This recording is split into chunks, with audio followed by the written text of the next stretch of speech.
Okay, welcome everyone. Good morning, good afternoon, good evening, depending on where you're joining from today. I'd like to offer a warm welcome to this online event today. My name is Angharad Laing. As many of you know, I see many past participants in the event today. So many of you already know me and PHAP and the World Humanitarian Summit, so I'll keep this introduction quite brief.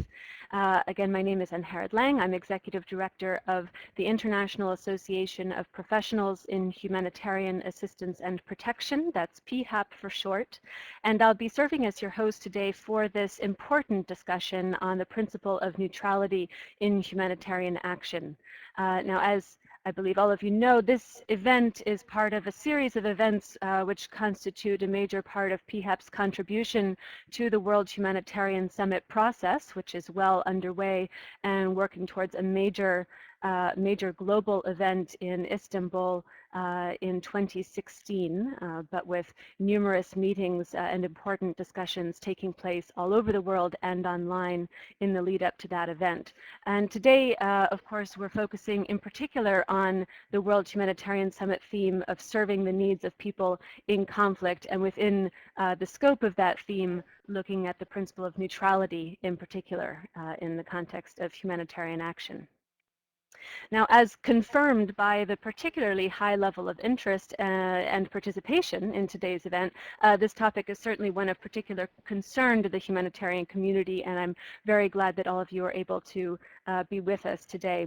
The purpose of the event is in several parts. It's to look at current debates regarding the principle of humanity and humanitarian operations, the principle of neutrality in humanitarian operations, particularly in situations of armed conflict, also to gain an improved understanding of the dynamics of these debates and their implications for the sector, and to raise and address questions posed by individual members of the humanitarian community, and of course we're speaking of all of you who are with us today, and to collect inputs also from all of you on key questions of concern related to this topic.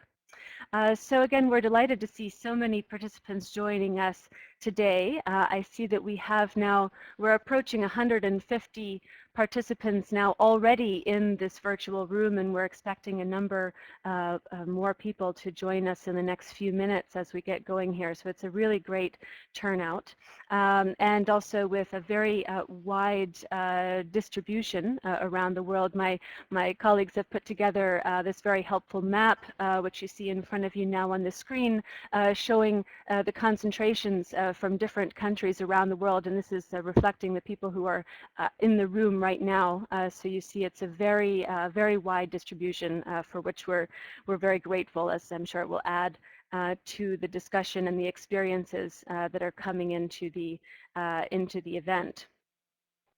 And throughout the event, of course, we'd like to encourage all of you to be as active as possible, contributing both in the chat, as many of you are already, but also by asking questions and making comments through the Ask a Question box. And you see the screenshot in front of you there. And these questions and comments will then be sent directly to us so that we can bring them up in the panel discussion, which will form the bulk of today's event. You will also, if you've participated in such events with us before, you'll already be familiar with the poll questions that appear throughout the events. Again, this is a great way, particularly for a large group such as this one that we have today, to really very actively contribute to the discussion, not just posing questions, but also sharing with all of your colleagues in the room your own views, your perspectives, experiences on the issues at hand and how they practically affect your work and the work of your organization. So please do keep an eye out as the presentations are taking place, as the discussion is going on.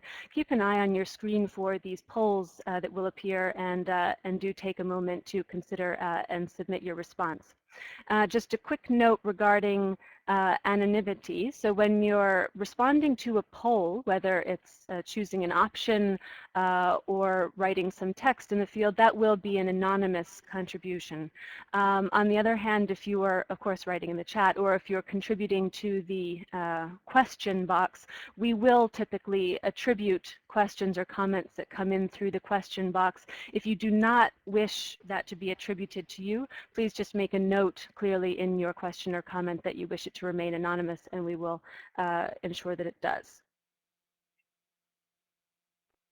I'd also like to mention that, as usual, we'll have a live Twitter feed from the event with the help of our colleague Pedro, who's recently joined the team. So you can follow us at PHAP Forum and use the hashtag for the World Humanitarian Summit, which is ReshapeAid.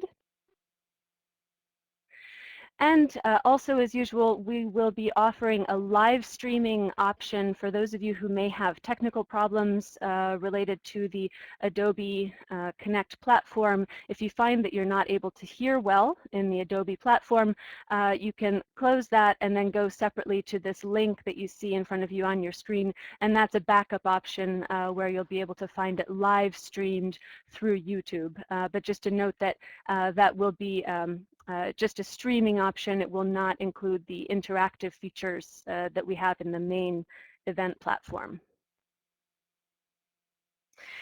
Now, we'd like to begin today's discussion in a bit of a different way from usual, and you'll see we've allocated a bit more time as usual than usual as well, with a full 2 hours for today's event.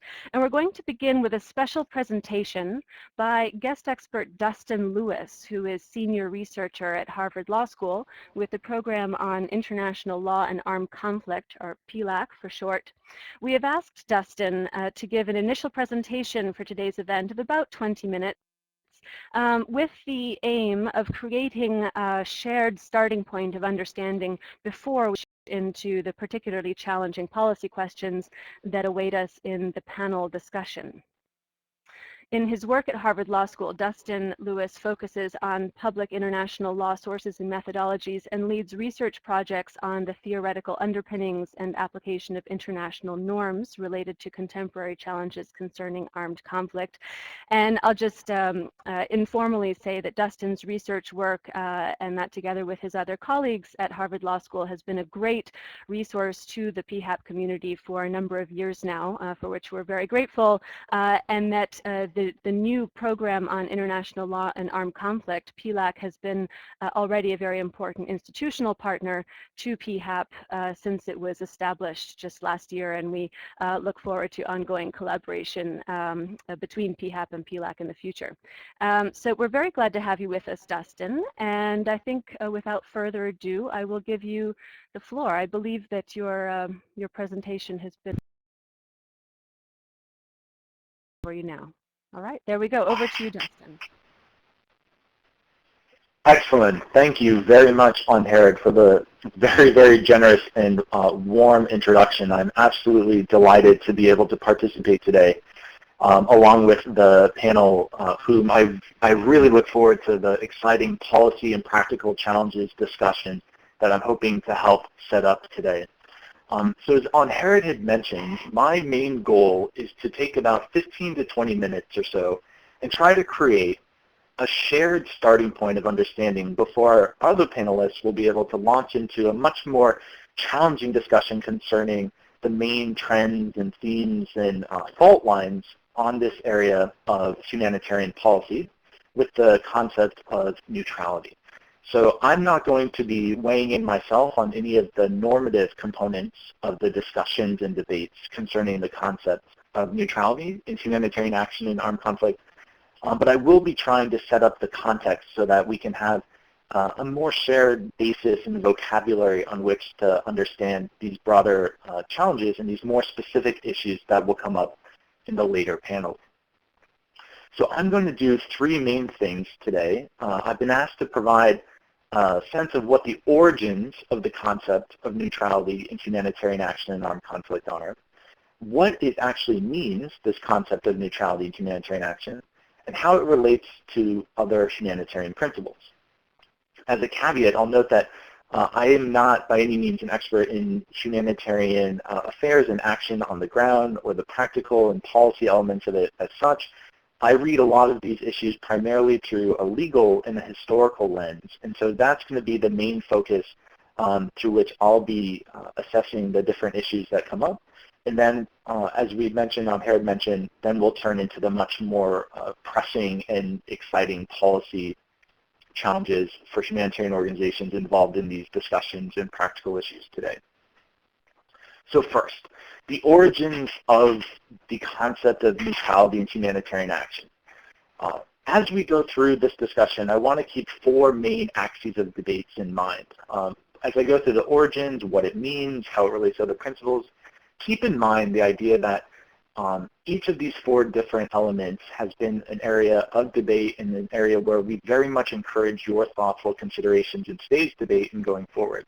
Those four axes being the content of this concept of neutrality, the character of it, its scope, and its validity as a concept on its own, as one read in tandem with other principles, and within the larger international order or within the domestic affairs of states where humanitarian action is taking place. All right, so let's go into two parts of the origins of the concept of neutrality. The first part I'm going to look at is the very general way to look at it, this sort of notion of neutral and neutrality in more common parlance, and then I'm going to go into more legalistic aspects of it. So what is this general notion of neutrality? In short, just think not taking sides. But there's so much more to it than just not taking sides, of course. As many of you know, neutral comes from the Latin neuter, which means neither one of two things, and thus the concept is rooted in a type of negative idea. It means not taking sides or abstaining from sides. When you look into the etymology of the term neutral and the terms neutral and neutrality, they go back over 7 centuries. You have uses at the end of the 14th century for the French neutralité, for the state of not being on any side, or the attitude of a political power just not participating in hostilities. So these notions go back very, very long, have a very long sense of historical value, and have changed a little bit over time, but for the most part have pretty much meant abstaining in taking sides in war, in hostilities, or in other controversies. So going on then to what it actually means within the international law framework, we see that the concept of neutrality for humanitarian action, we can trace its roots to the concept of state neutrality and to the notion of non-interference in domestic affairs. So what do we mean by what do we mean by the notion of state neutrality?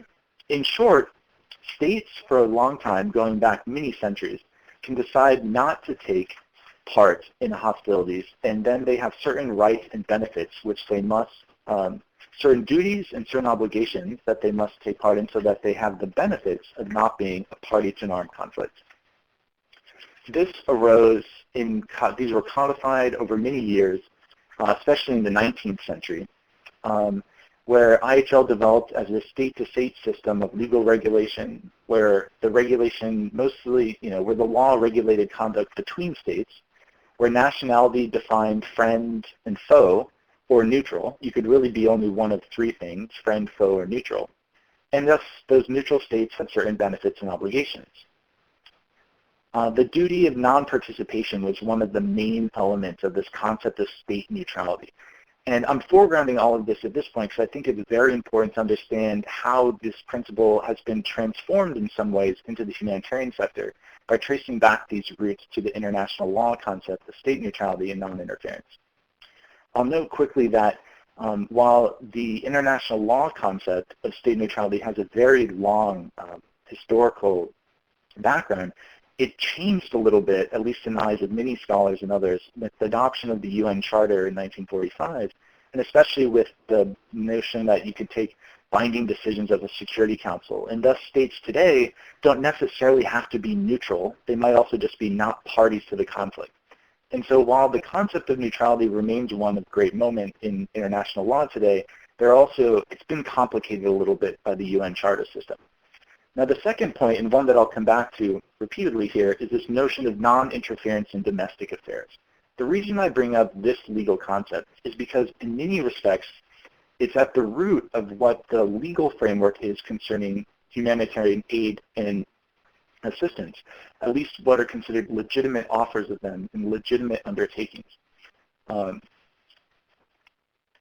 As we see, within the development of international humanitarian law, and we'll come back to what exactly those criteria are later, neutrality, for now, the main point is neutrality was not included as one of the necessary conditions, or as lawyers call it, a condition precedent, for legitimate offers of humanitarian access and assistance.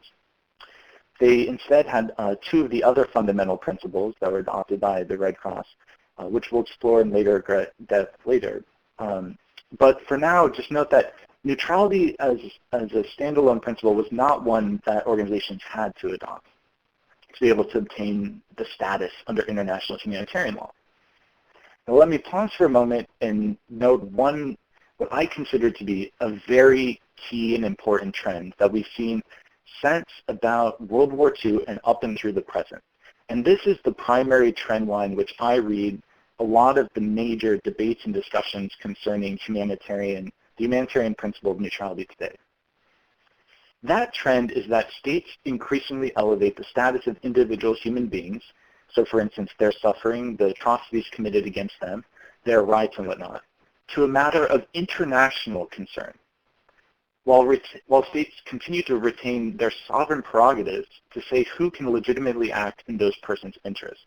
So we have this ambivalence at center, or at root, within the international system, where states who make the laws and enforce the laws and provide much of define the terms of access and legitimacy of what can happen within their borders, focusing on and highlighting as a matter of actual international concern, human beings' welfare, and yet at the same time keeping to themselves the capacity to be able to say who can actually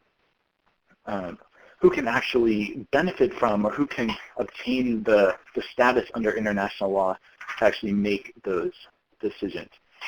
And with this, I would highlight here the adoption in the Geneva Conventions of Common Article 3 was a hugely important moment. For a long time, the ICRC had been seen, their offers of humanitarian assistance had been seen as unfriendly acts in the internal affairs of a state. But as they said in their commentary to Common Article 3, that the adoption of Article 3 has placed matters on a different footing, for a humanitarian organization is now legally entitled to offer its services. That's very different than what happened before. So please keep that in mind when you think about what it means to have the basis for humanitarian neutrality within these different contexts, how different it was before the adoption of Geneva Conventions and how different it's been since then. Excellent. So within the especially after the adoption of Common Article 3 and into the subsequent decades, you see the concept of neutrality in humanitarian affairs developed as part of this broader discourse. And it has this very important moment in 1965 with the adoption of the fundamental principles of the Red Cross. So let's get in now then to what does it actually mean? What do we mean when we say this concept of neutrality in humanitarian action in armed conflict? For the most part, people usually point to two different definitional components here. So what I'm going to do for the next couple minutes is just say what those two components are, and then I'm going to say what they aren't, because there's often huge confusion. And we'll discuss during the policy debate how that confusion can really matter for the practical elements of humanitarian response when it comes to deciding which principles are most important, which ones can be put where within the different spectrums, which ones are required, which ones aren't. So first, let's go into what these definitional components are. Usually they're captioned first is military neutrality, and second is ideological neutrality. Those are just shorthands, though. They come in different flavors. People say them differently, but for the most part, they contain these two distinct concepts. So first, let's go to the military neutrality. What do we mean here by military neutrality? In order to continue to enjoy the confidence of all, the movement may not take sides in hostilities. This is relatively straightforward, and this goes back to that centuries-old definition of neutral or neutrality, meaning not to take sides in hostilities, not to take sides in an armed conflict. This is the military neutrality that humanitarian organizations that adhere to this principle choose to adopt. But what is the second component of it? Here we find this ideological neutrality. Quoting from the principle, in order to continue to enjoy the confidence of all, the movement may not engage at any time in controversies of a political, racial, religious, or ideological nature. So again, shifting from the military neutrality, where not taking sides in hostilities, to not at any time engaging being a much broader word than just taking sides, in controversies, again, a very broad notion, of a political, racial, religious, or ideological nature. Now, one other thing it's really important to emphasize when discussing this definition of the principle of neutrality is that first part, in order to continue to enjoy the confidence of all. The reason that's important is it gets to what lawyers would call the teleological aim, or what other folks might just call the main objective of the principle. And we'll have, I think, a wide-ranging discussion on what the actual important objective of the principle is later. But here it's captioned as this need to be able to enjoy the confidence of all. So think back to Common Article 3 and this moment where all of a sudden now the ICRC and other humanitarian organizations could offer their services to all parties to the conflict, whether it's a rebel organization or others. To enjoy that confidence, the movement agreed not to engage at any time in controversies of an ideological nature or to take sides in hostilities. This is how we see this broader concern of states wanting to be able to say, yes, we'll recognize individual human beings and their welfare as a matter of international concern, but at the same time, we're going to set the terms by which they're going to be able to legitimately act in favor of those human beings. Okay, so now this is, if you take nothing else away from my presentation, take away this. The principle of neutrality is not impartiality. Impartiality is different, and it's very important to distinguish between these two. And the panelists will, I think, be at pains to distinguish in their own work how exactly they are distinguishable in practice. When you think of impartiality, just think needs-guided and with no adverse discrimination.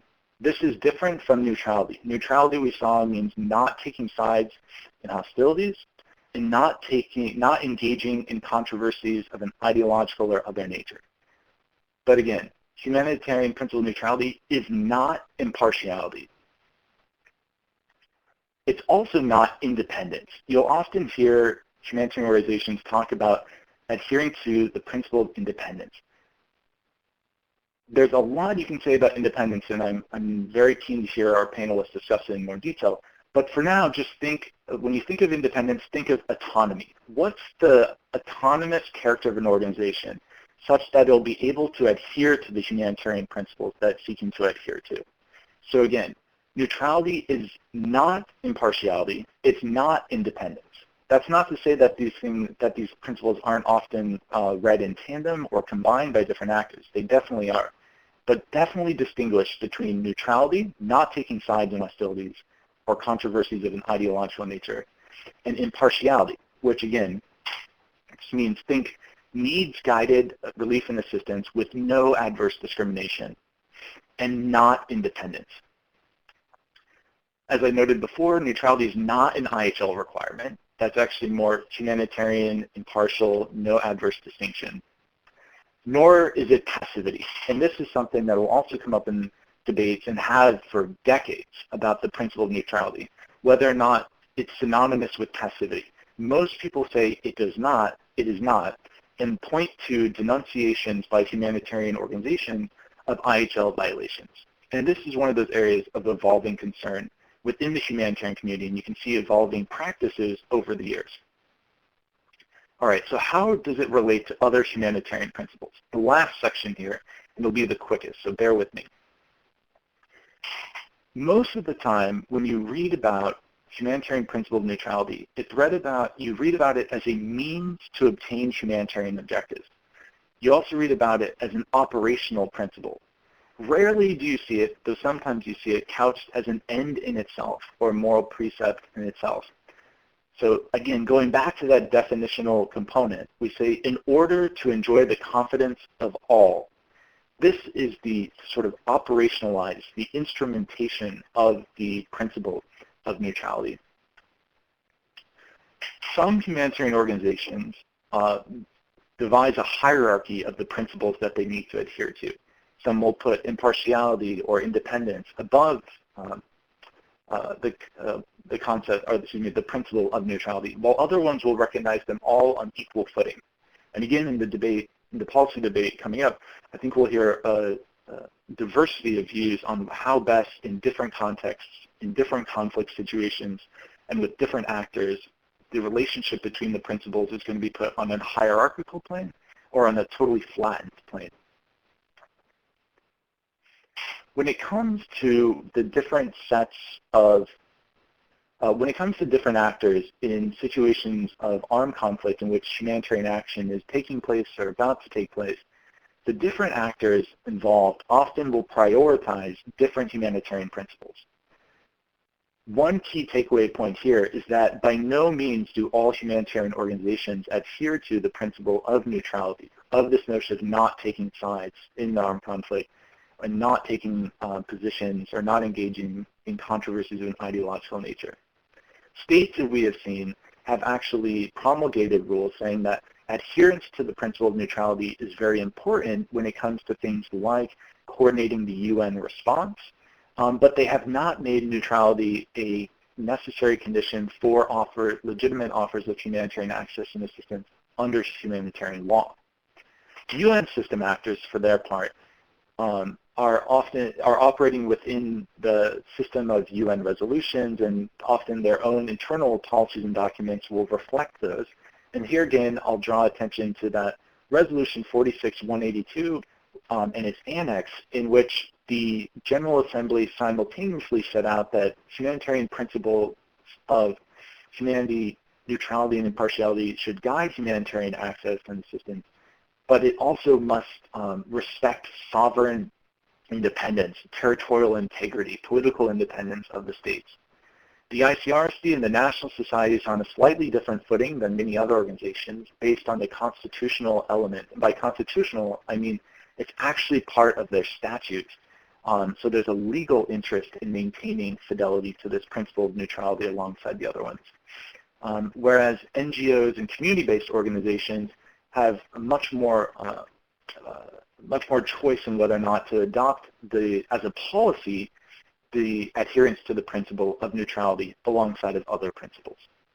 And hopefully we'll hear in the debate much more discussion about why or why not to adopt those. So in summary, we've seen that the origin of the concept of neutrality in humanitarian action in armed conflict is rooted broadly in the notion of not taking sides. This goes back 7 centuries.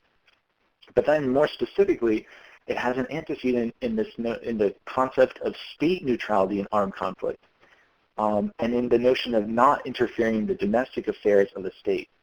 And yet, with the adoption of Common Article 3 and subsequent international humanitarian law instruments, we see states taking the position that neutrality is not a necessary condition for legitimate offers of humanitarian assistance, that individual human beings are increasingly on this plane, and yet states also asserting a very strong sovereign interest in being able to say, you need to either to take sides in some respects, or at least respect our position when it comes to funding or other commitments. It means, in short, not taking sides in hostilities and not taking or engaging in controversies of an ideological nature. And it relates to other humanitarian principles in a multiplicity of ways, depending on the organization. There is no one way that it relates. It's not often to the organization. It's usually a confluence of different factors, as we'll go into with the discussion. And in short, there's a lot of ambiguity and there's a lot of room for maneuver within this regime.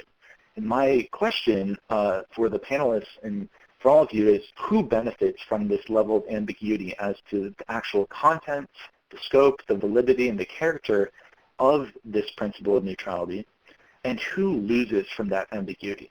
Can it be instrumentalized, or do you want to give more force and shape and content to it in these discussions leading up to the World Humanitarian Summit? And with that, I turn it back over to Angharad.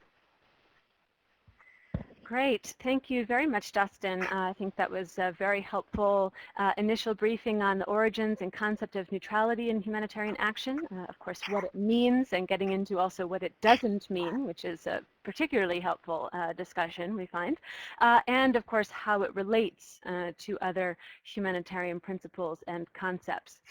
So I've seen that we have a few questions coming in already, so we've been scanning through to see if it makes sense to take in any of these right away before getting into the panel discussion. And I see in particular we have several questions coming in regarding the relationship between neutrality and independence, regarding the relationship between maintaining neutrality and engaging in humanitarian advocacy. But scanning through here, it appears to me that most of these questions may be addressed actually in the panel discussion, and if not, of course, we'll bring them into the Q&A and discussion following the initial presentations from our panelists. So, Dustin, if you have the possibility to stay with us, we'd certainly very much appreciate your ongoing participation and potentially coming in to help address some questions later on in the events. But for now, I'll just thank you for that introduction, and I think we'll move on if Marcus wouldn't mind bringing up the other PowerPoint next portion of our event. And I will, with great pleasure, introduce our 4 panelists for the next portion. So in today's event, we are joined by Jérémie Labbé, who is Head of Project for Principles Guiding Humanitarian Action at the International Committee of the Red Cross, ICRC.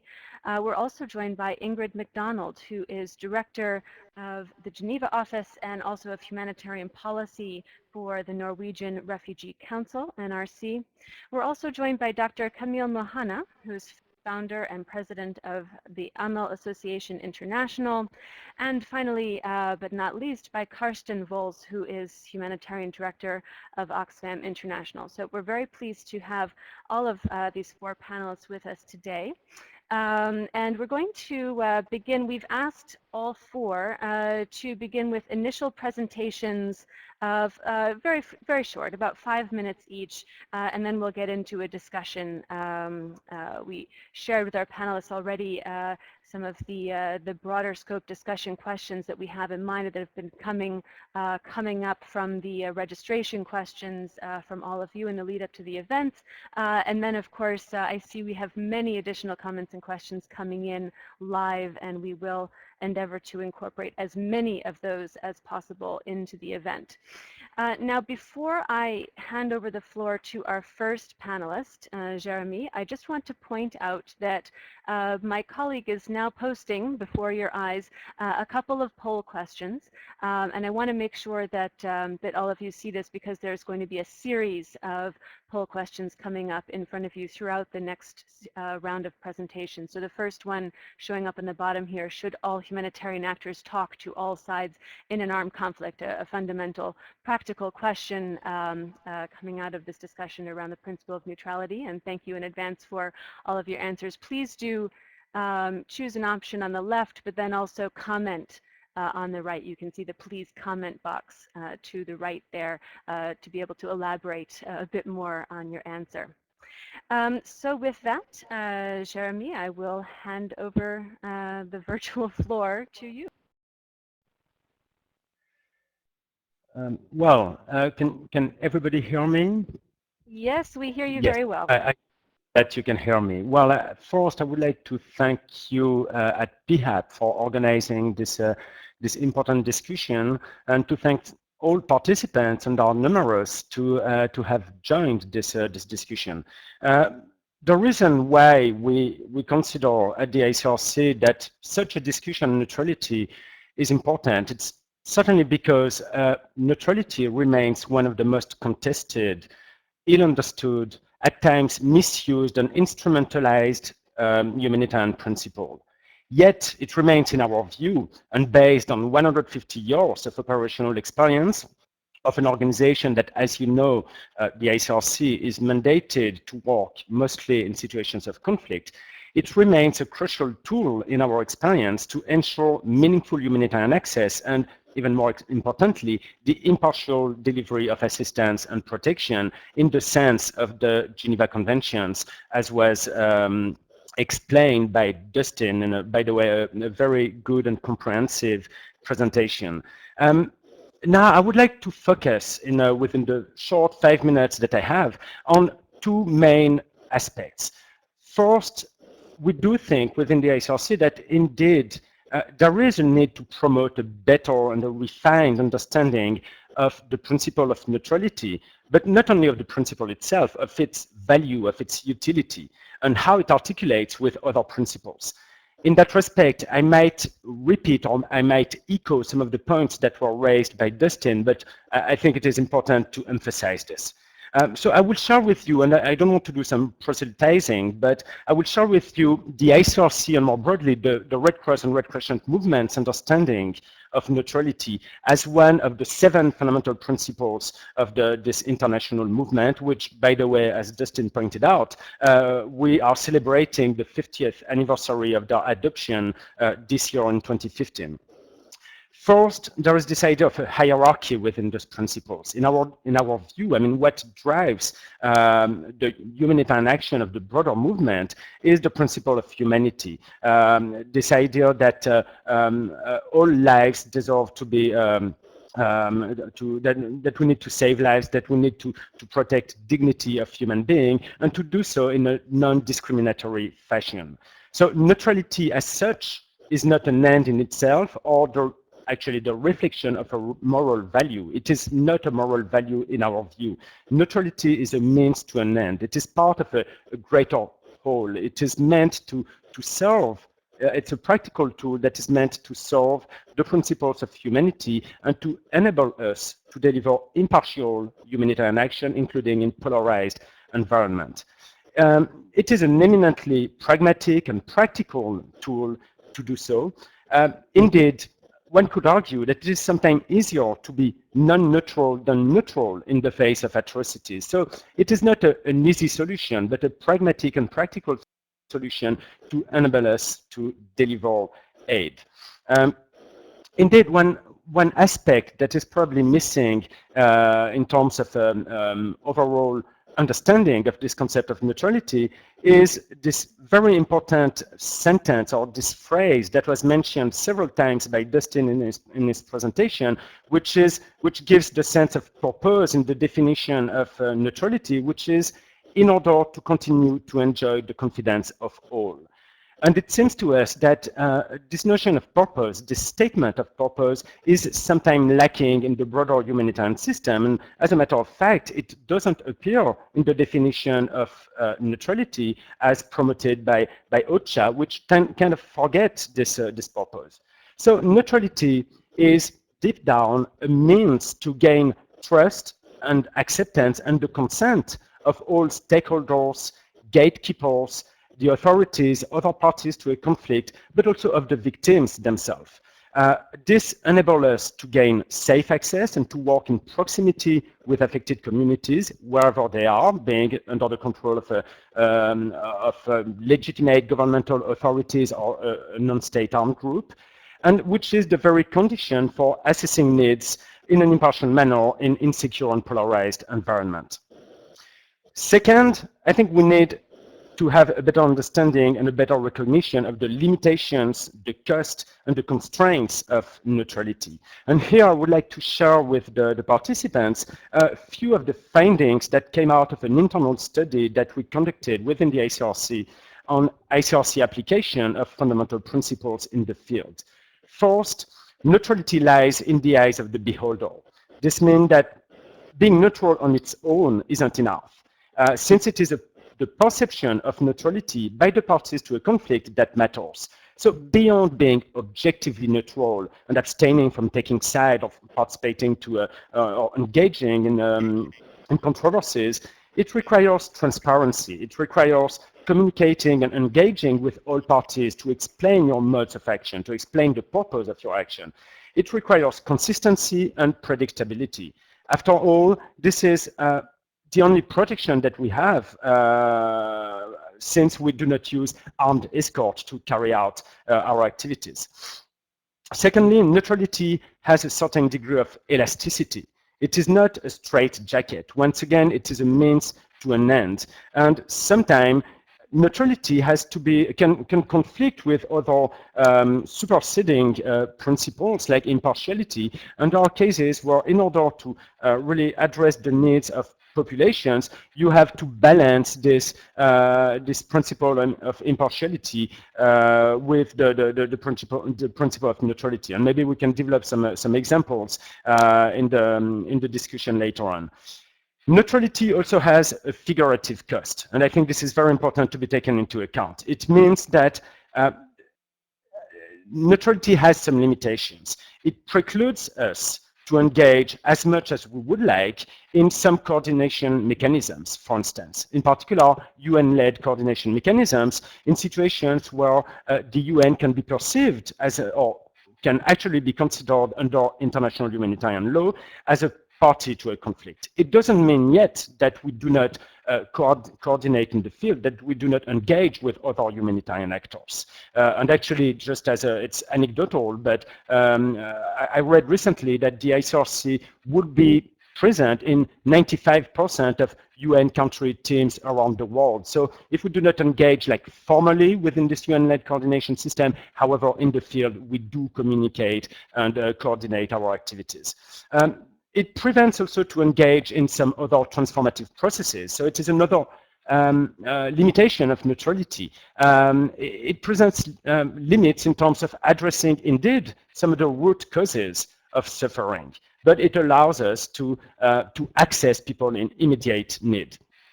Neutrality, and that will be my one of my last points before a few concluding remarks, has also a literal cost, meaning that it has a price. It has a price tag. Neutrality and its corollary of independence require relying on our own transportation and logistical means, which has a cost. It requires engaging in, at times, lengthy discussions with donors on their visibility requirements in terms of logos and labeling of assistance kits. It even includes sometimes repackaging some assistance kits to kind of neutralize them and to work on this perception issue. So in conclusion, neutrality is, in our view, in the view of the ICRC, and I think more broadly I can speak on behalf of the movement of the Red Cross and Red Crescent, remains an indispensable tool to deliver impartial humanitarian aid in conflict in the sense of the Geneva Conventions and international humanitarian law. However, not all actors have the capacity or the will, indeed, to remain neutral. But we should recognize that there are comparative advantages, but also limitations to different kinds of approaches, including neutral and independent humanitarian action, and we should strive to ensure greater complementarity between those different approaches. Yet, making the best of this complementarity requires ensuring the distinctiveness of these different modes of action, which itself requires to respect the need of neutral and independent actors to engage all parties to conflict and to remain distinct from broader political or security agendas. And I think I will stop here and look forward to the discussion. Thank you very much. Excellent. Thank you very much, Jérémie. You raised some very, very important perspectives and important questions, and I really look forward to the ongoing discussion here. So we're going to move ahead to ask to hear a few minutes from Carsten Völz, Humanitarian Director of Oxfam International. My colleagues here are telling me that before we go on, we should have a technical note regarding the comment box. So where I see many of you have been submitting comments in the comment box here, more than 40 now. We're going to be closing that momentarily so that we can put up another question. So any of you who are currently typing, please click submit now so that when we close that box and put up the next one, we won't lose your valuable inputs. Just that brief note. Now, without further ado, on to Carsten. Thank you very much for being with us, and we look forward to Thank you very much, Angharad, for introducing me and for inviting me. It's a pleasure. It's my second of these consultations, and I enjoyed the first one very much, and the second one has come off to an excellent start. And also, like the previous speakers, I want to thank all the participants who joined us in this conversation, in this dialogue on this important topic, which gets me to the two questions that Pia asked me to look at in this, quick 5 minutes introduction. Is why is the principle of neutrality important, and what around that principle needs to be highlighted? Obviously, that is giving material for a much longer conversation than 5 minutes introduction, but I'll try to highlight a few issues and then hope we have the space and the time to further explore that in more detail in the discussion afterwards when all the initial speakers have spoken. So why is the principle of neutrality important? I would say, as in general, I think we need to pay more attention to all the humanitarian principles, the humanitarian imperative in particular, the principle of impartiality and independence, as well as neutrality. We are seeing varying trends. There are more and more challenges to the acceptance of humanitarian action and humanitarian actors in conflict settings, all the way to seeing what we see that increasingly that humanitarian actors are seen as legitimate targets, and as soft targets also being seen as preferred targets because they are easy to hit and it reaches a lot of public attention when they are taken hostage or being killed. So there is what we could describe as a shift in how they are perceived in some conflict settings, and that has direct implications, obviously, on the ability to access disaster-affected populations in conflict, as well as implications for the safety and security of humanitarian staff and aid workers in general. So that highlights the importance to focus on humanitarian principles and how they are perceived by actors in the conflict and relevant parties, and how they are respected, and what kind of mechanisms are there in place to communicate them, to make sure parties understand and respect them, to ensure humanitarian action can effectively deliver to people who need it. We are seeing an increasing diversity of actors in the humanitarian sphere. Some call it the humanitarian landscape. And there are quite a few who are not interested in humanitarian principles or openly say they don't respect them for different ideological, religious, or pragmatic reasons. And that is an additional challenge why we need to have this conversation about humanitarian principles in general and neutrality in particular. So I want to leave it at that without diving directly into neutrality, why this is important among those principles, because I think that comes to another issue around what needs to be discussed, and what both previous speakers already touched upon, is that humanitarian principles are interconnected and interlinked. They are not to be seen in isolation. In Oxfam, I think we also see a certain hierarchy of principles. We see humanity and the resulting humanitarian imperative, of course, as the overall principle that the others are in support of. Then we see the other two core principles of impartiality and independence being the critical one, and neutrality seems more as a practical interpretation or tool for how you actually make impartiality, can you support making impartiality and independence happen in a conflict settings in particular. So that link and that interconnection, I think, is important to explore that further. Neutrality is not an explicit requirement, as far as I know, set out in the international humanitarian law, but the consent of the parties to a conflict is. And parties to a conflict, of course, have every reason to refuse to give consent for humanitarian activities to be carried out in the areas which they are controlling, if they believe that the actor who is offering those humanitarian services is in favor of or aligned to one of the parties in the conflict, one particular opposing one. And during a situation of armed conflict, unless the humanitarian actor is perceived as neutral and uses that perceived neutrality as a ground or foundation to negotiate the access, parties of the conflict may assume that the actor is aligned in one way or another with one side, or another, and or may do so in the future.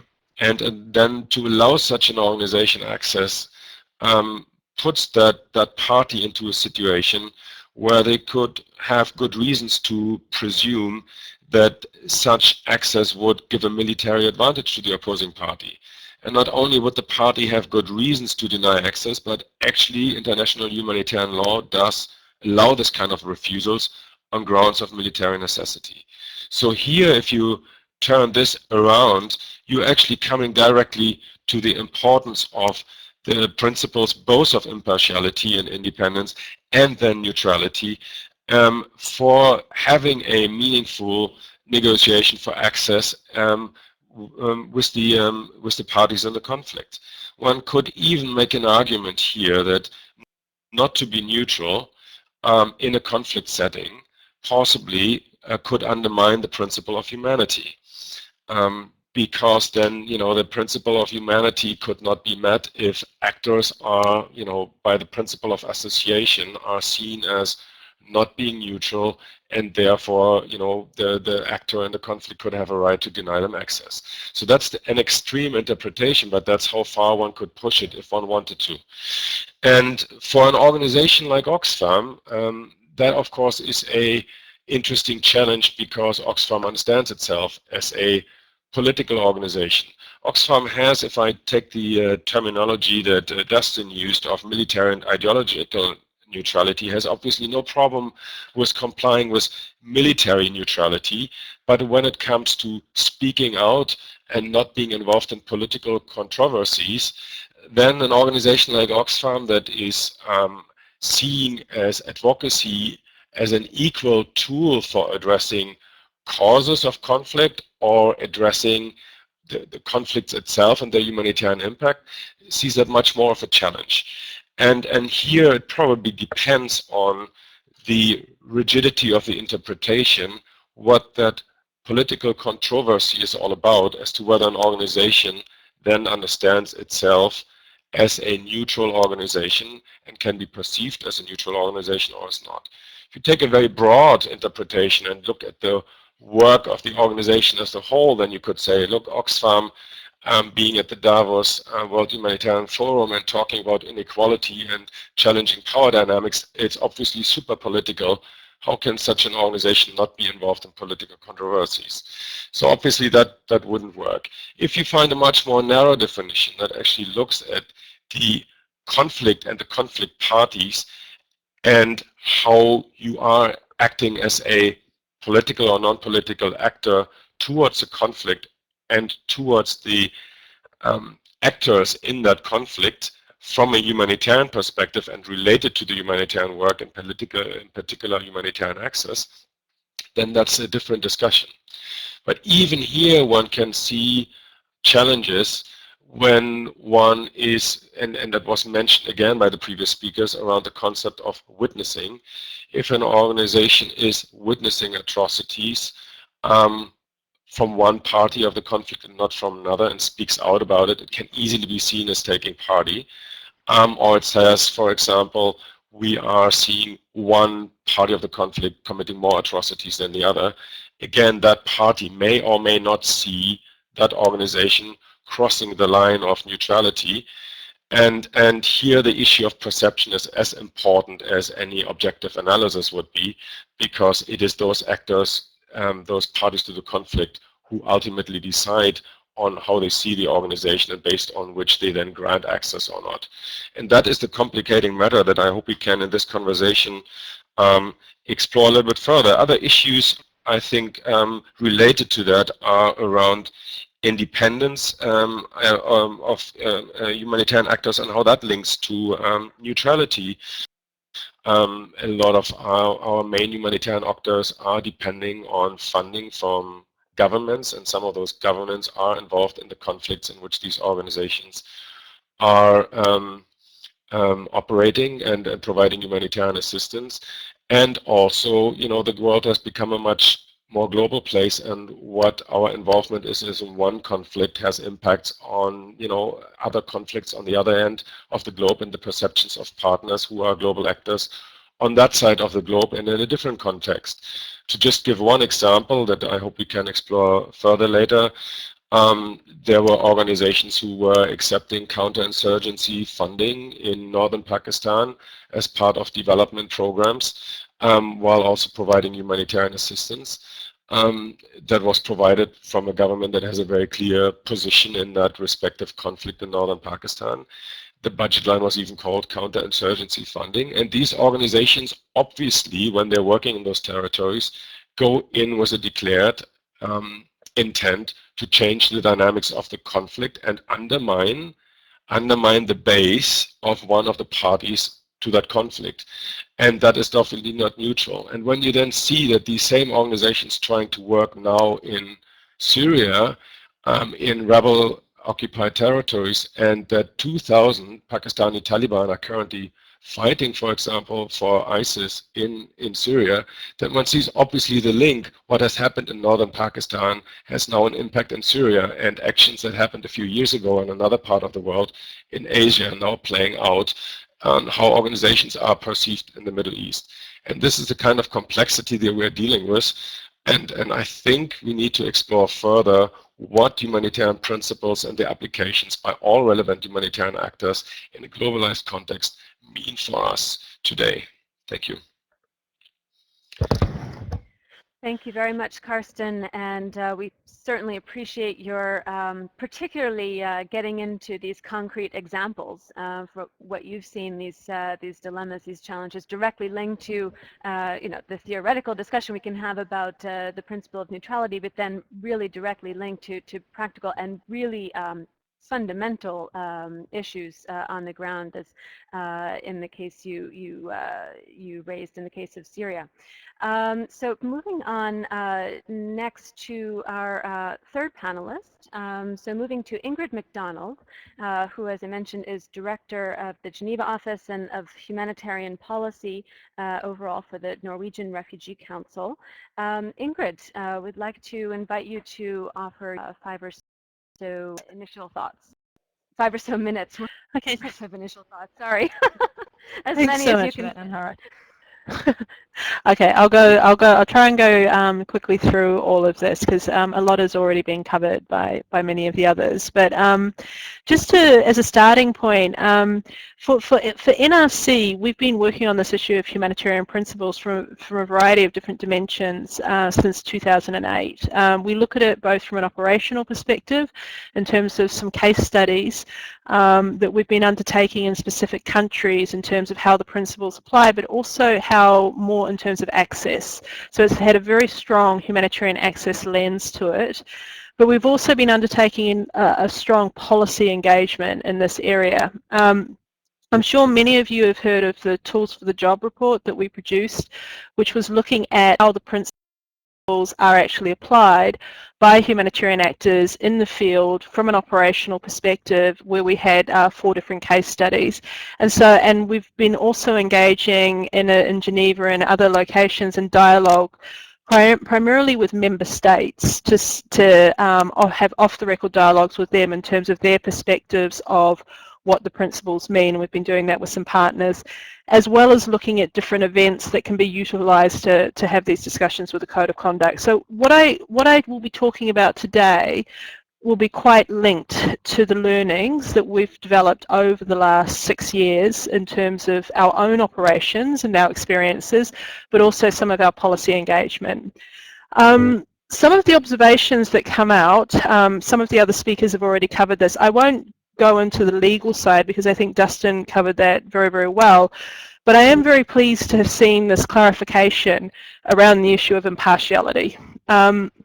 One of the main, by doing this work, we found that one of the main problems has been this lack of understanding in terms of the differences between these 4 principles. Humanity is much more clearly understood, but the issue of impartiality, neutrality and independence often gets mixed up by humanitarians, both at the high policy level but also at the field level.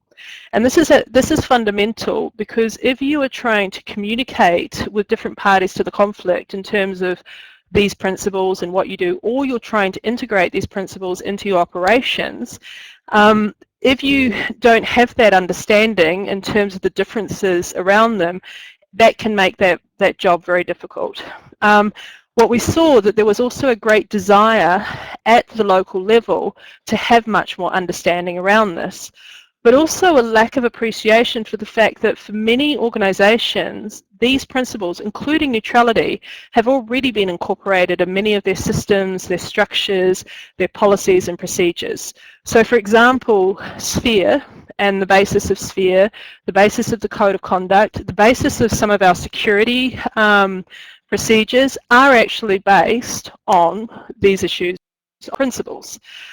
The reason we do a needs assessment in the field is because we are applying the principle of impartiality. It's about vulnerability and needs. That's the basis of the principle of impartiality. And so this lack of understanding in terms of how these principles relate to our operations is something that really needs to be some form of more invigoration in terms of within the community, working as humanitarians, but also for allowing us to do our operations better. One of the other things that is very important to highlight is the principles just don't operate. We don't just rely on the principles in and of themselves.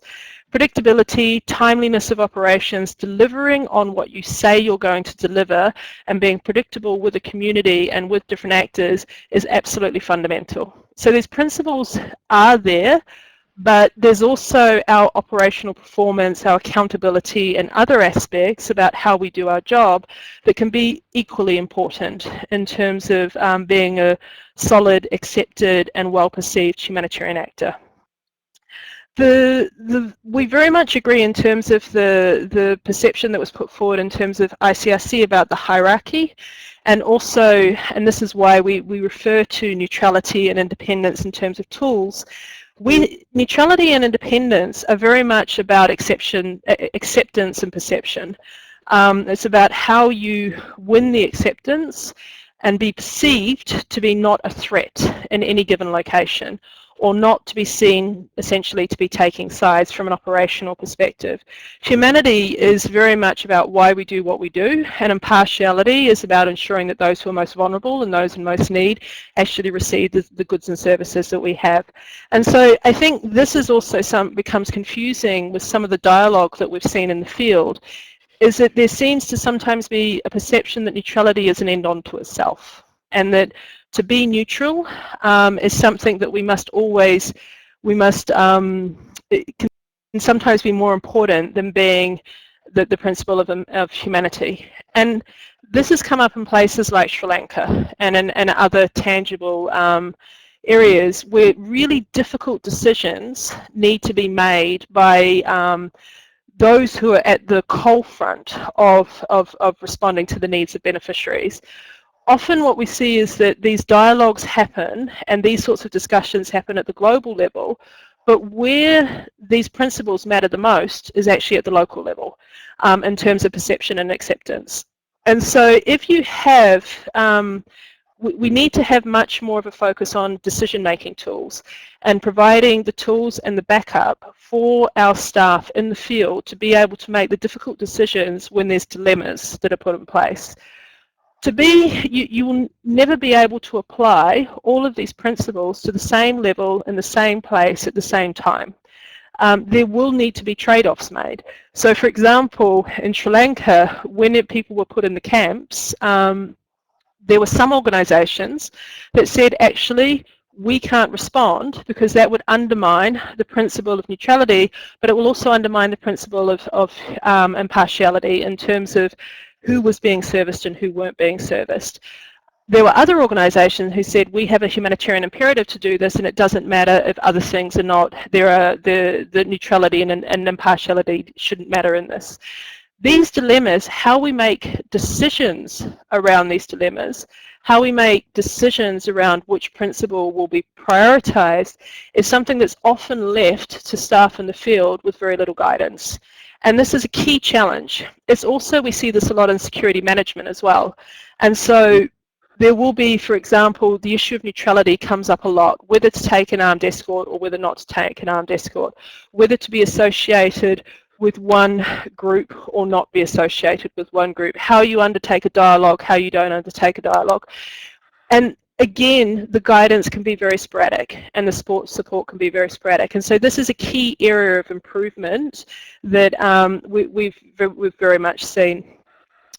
So the other thing is, what is critically important, we've seen, is the consistency of implementation. There is a great diversity in terms of consistency of implementation of principles. And there's a great diversity in terms of, this goes back to the understanding, the decision-making tools, the incorporation and policies, all these types of areas. But increasingly what we see is what we do in one context reflects almost immediately in terms of how we're perceived in another context. And the more globalized we become, the more that the ability of Twitter and all of these new things to transport information, this is more of an issue that around, Carsten already brought up the issue in terms of the tribal regions of Pakistan. It's not even just armed groups going backwards and forwards, it's also just people reporting and putting out Twitter feeds and other things. Trust and transparency are two of the most fundamental elements when it comes to the ability of humanitarian organisations to do the job. And that goes to the heart of neutrality, and it also goes to the heart of independence. And this is something that can be forgotten in terms of consistency of application, but also in terms of our predictability. And so how we communicate what we do, how we ensure consistent application, makes it, when we have to have those difficult discussions, and we all have to have those difficult discussions, it gives you a much better and stronger base to be able to undertake those discussions. And so here, that we've received very much from member states, that this is by far their critical issue with us, is that they often hear us talking about these principles, then when they see us in the field, they see us do completely different things, and then they say, how can we trust you? Or they see us hiding things because we don't trust them. But also, so I think this is a key point.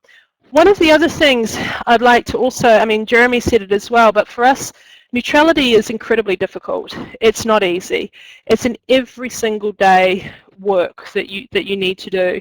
It's a continuous approach in terms of engagement, but also, it's often where it is most difficult is where it is most needed. The more politicized an environment, the more insecure environment, the more that the principle of neutrality becomes incredibly valuable in terms of issues such as access, security management, and those sorts of areas. And so this sort of difficult work also requires people who are trained, and it goes back to decision making, knowing how to actually deal with these situations, knowing how to have this dialogue, knowing how to do the communication, knowing how to build the trust and the transparency. And also the issue is in terms of whether speaking out, the issue of advocacy is political or not, and whether that undermines neutrality. The understanding what it is to be political is also incredibly important, because we have valuable goods and services in the field. Humanitarians often in a location will have some of the most valuable goods and services of any actor that's there. So we will often be sought to be politicized. Being political is very different from being politicized by the different parties to the conflict.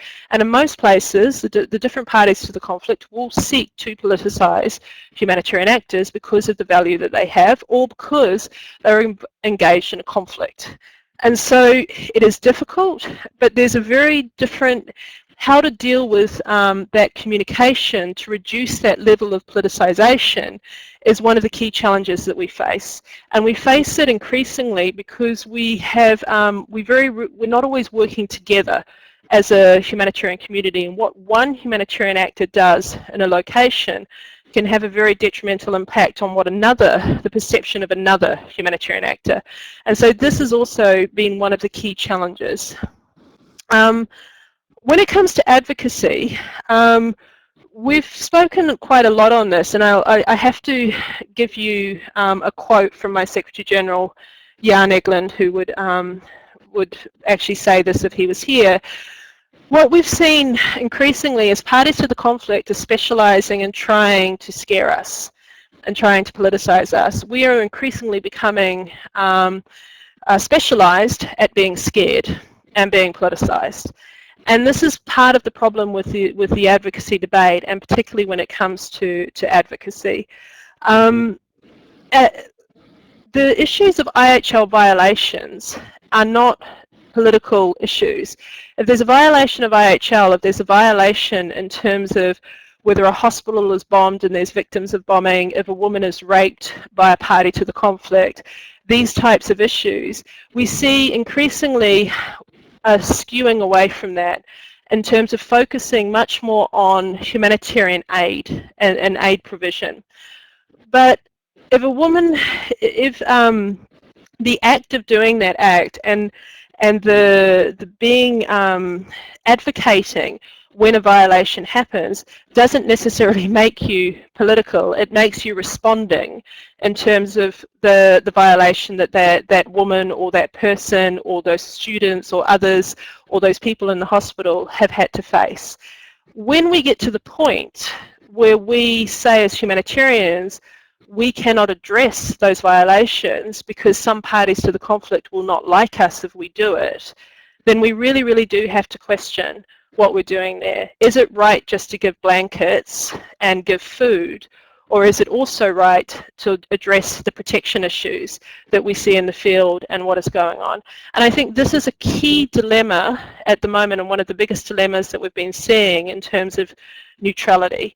And I think that this is something that we should definitely try and address in terms of this call. And so the other thing that what I would say is we've touched on the issue of independence. I very much agree in terms of some of what the other participants have actually said on this call. There is a real lack of understanding on independence as well, and maybe that's something that we need to look at. The issue about whether you're being used as a political tool through your funding for a political or a military agenda, such as a stabilisation or a counterinsurgency program, is very different from whether you're receiving a humanitarian aid package and then you're using your own policies and processes in terms of the humanitarian principles to apply your programming in the field. But what we're increasingly seeing through donor contracts and through different mechanisms is a push to have much more of a direction in terms of the political objectives of certain governments. And I think this is a key challenge that we have. Now, this doesn't just affect neutrality, it doesn't just affect independence, it's also affecting a lot impartiality. And in the area of counterterrorism, I'm sure many of you know that NRC has done a lot of work on counterterrorism.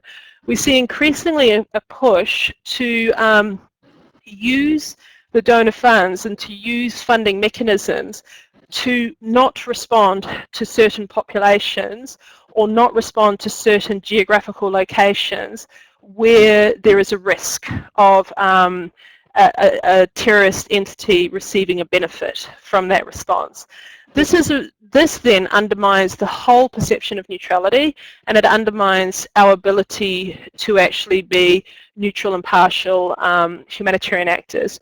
So I think that this is something that that is also how we respond to these new pulls and pressures within the system in terms of how it's not just about it's about some of these more bureaucratic and administrative procedures that are also now boxing us into a few of the corners. So those were the main points that I wanted to cover, but very much from us, neutrality is an incredibly difficult thing. It's not an easy thing. It's something you have to work on every day. There could be a lot more guidance given from an operational perspective. It's really quite fundamental.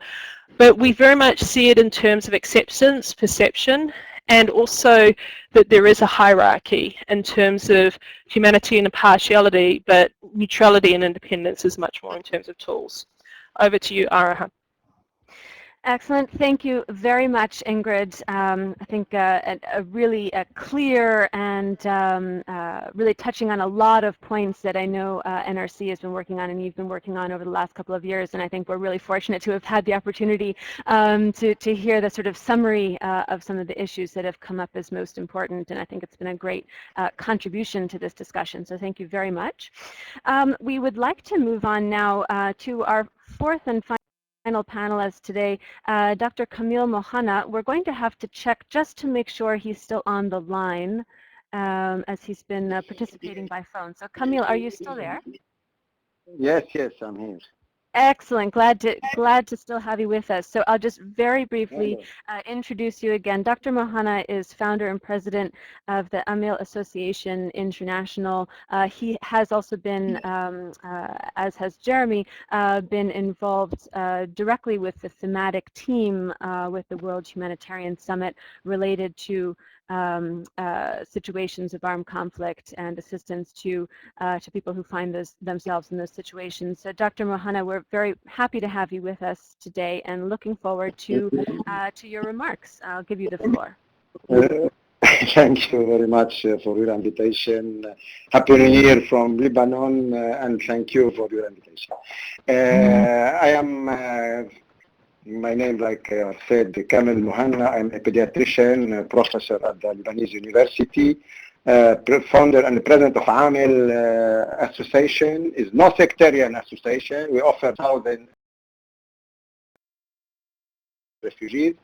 And I am a president of Lebanese and Arab NGOs network. I will start by what we have said, my friend Jérémie. Neutrality is not an end in itself. The definition of neutrality, the Red Cross movement considers that neutrality means that it should not take sides in hostility or engage at any time in controversies of a political, racial, religious, or ideological nature in order to keep the confidence of all. But this conception is problematic. Concept. In the definition of Red Cross appears to be clear. Reality is different in the field. Neutrality raises different issues. Passive neutrality. Passive neutrality is being used to justify the no intervention in cases where there are clear violations of international humanitarian law. For instance, the conflict in Gaza. Relative neutrality. Neutrality is relative since countries are claiming to be neutral in certain situations in order to justify their absence of intervention, like Gaza, for example, like I said before, and are intervening in other countries without taking care anymore of their neutrality. Neutrality and politics. Neutrality is often being seen as the absence of a political dimension in our action. However, everything is political. If you are at home, you accept the situation is a political position. For instance, Amel, as a local NGO, has a set of objectives such as ensuring the right to dignity for all, which has a political dimension. Moreover, when the ICRC is intervening in a country, there is a political decision which justifies it. Neutrality, local and international perspective.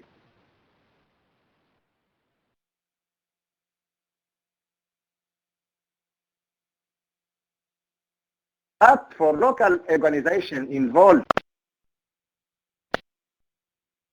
protecting them is not only about neutrality, but also about a decision to be engaged with all the victims in a professional manner. And finally, neutrality working without any discrimination. Neutrality should be applied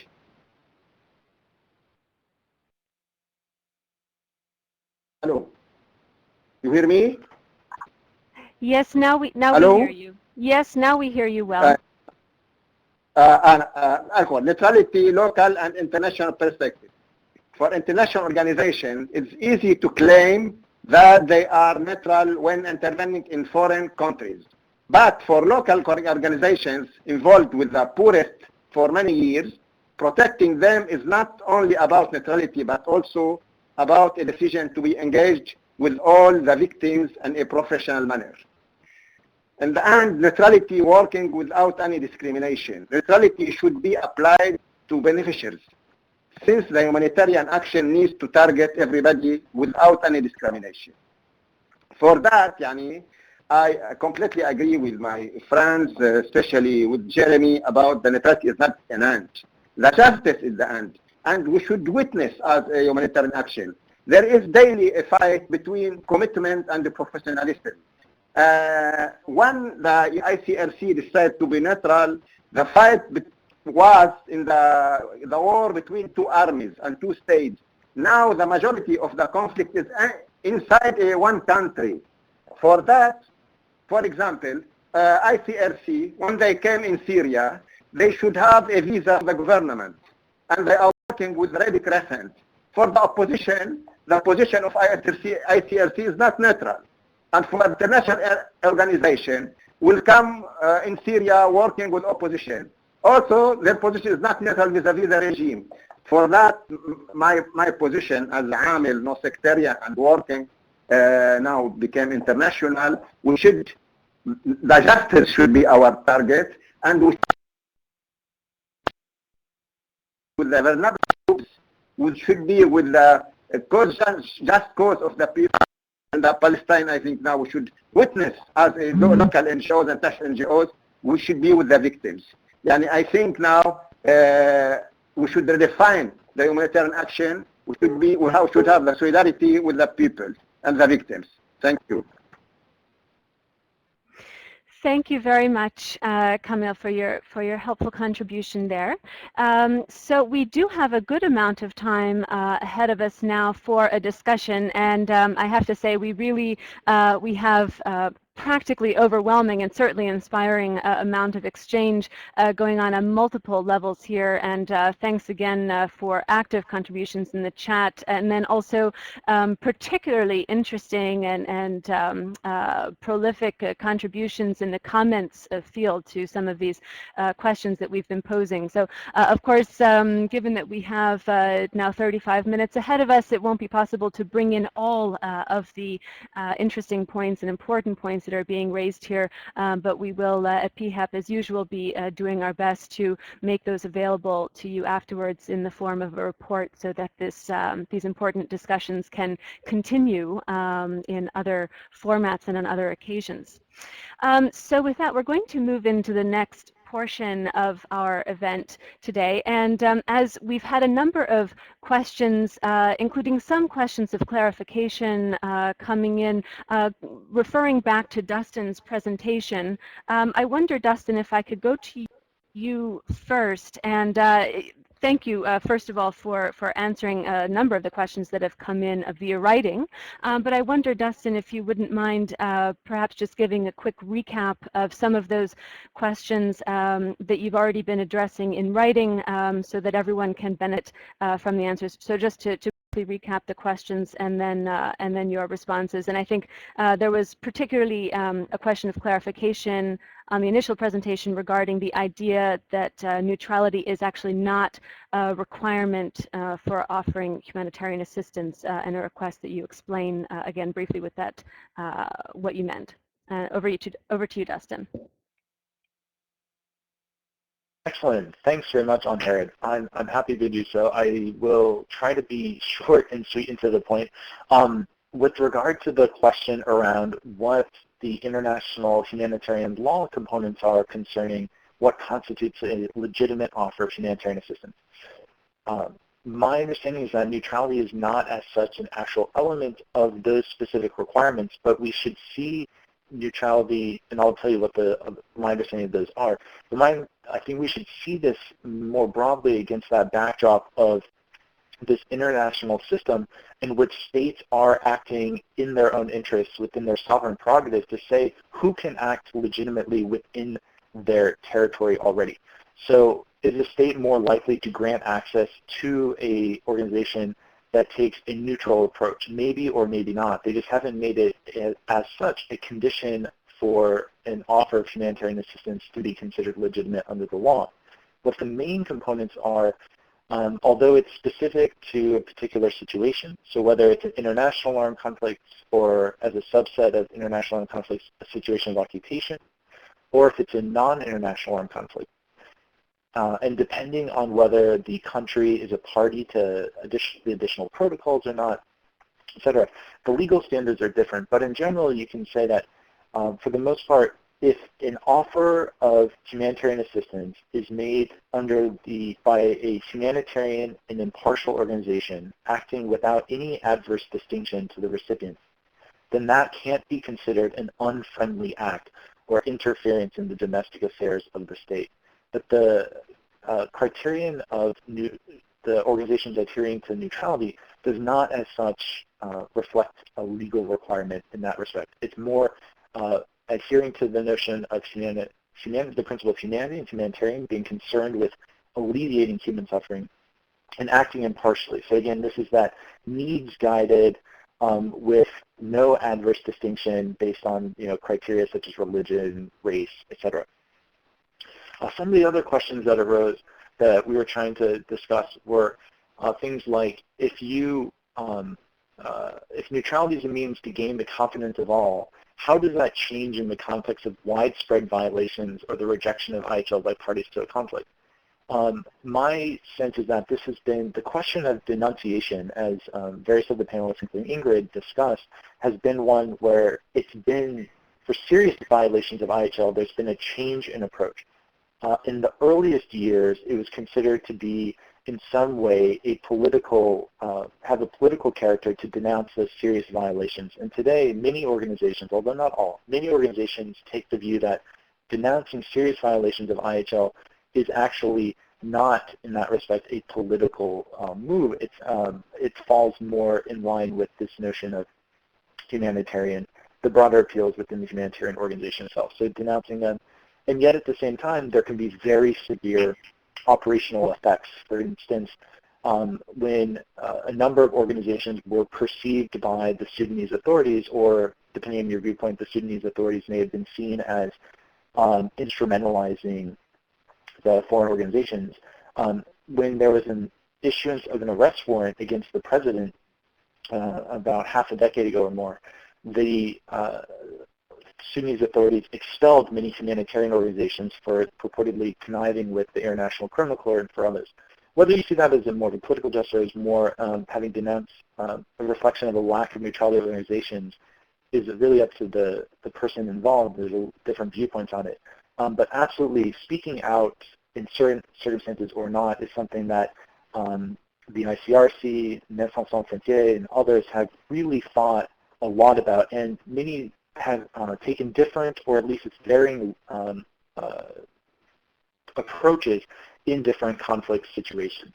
And then one other question that came up, and I'll end here, is whether if a vast majority of humanitarian funding for an NGO and UN agencies is coming from Western donors, does that in some way, what are the implications for the perception of those organizations' neutrality?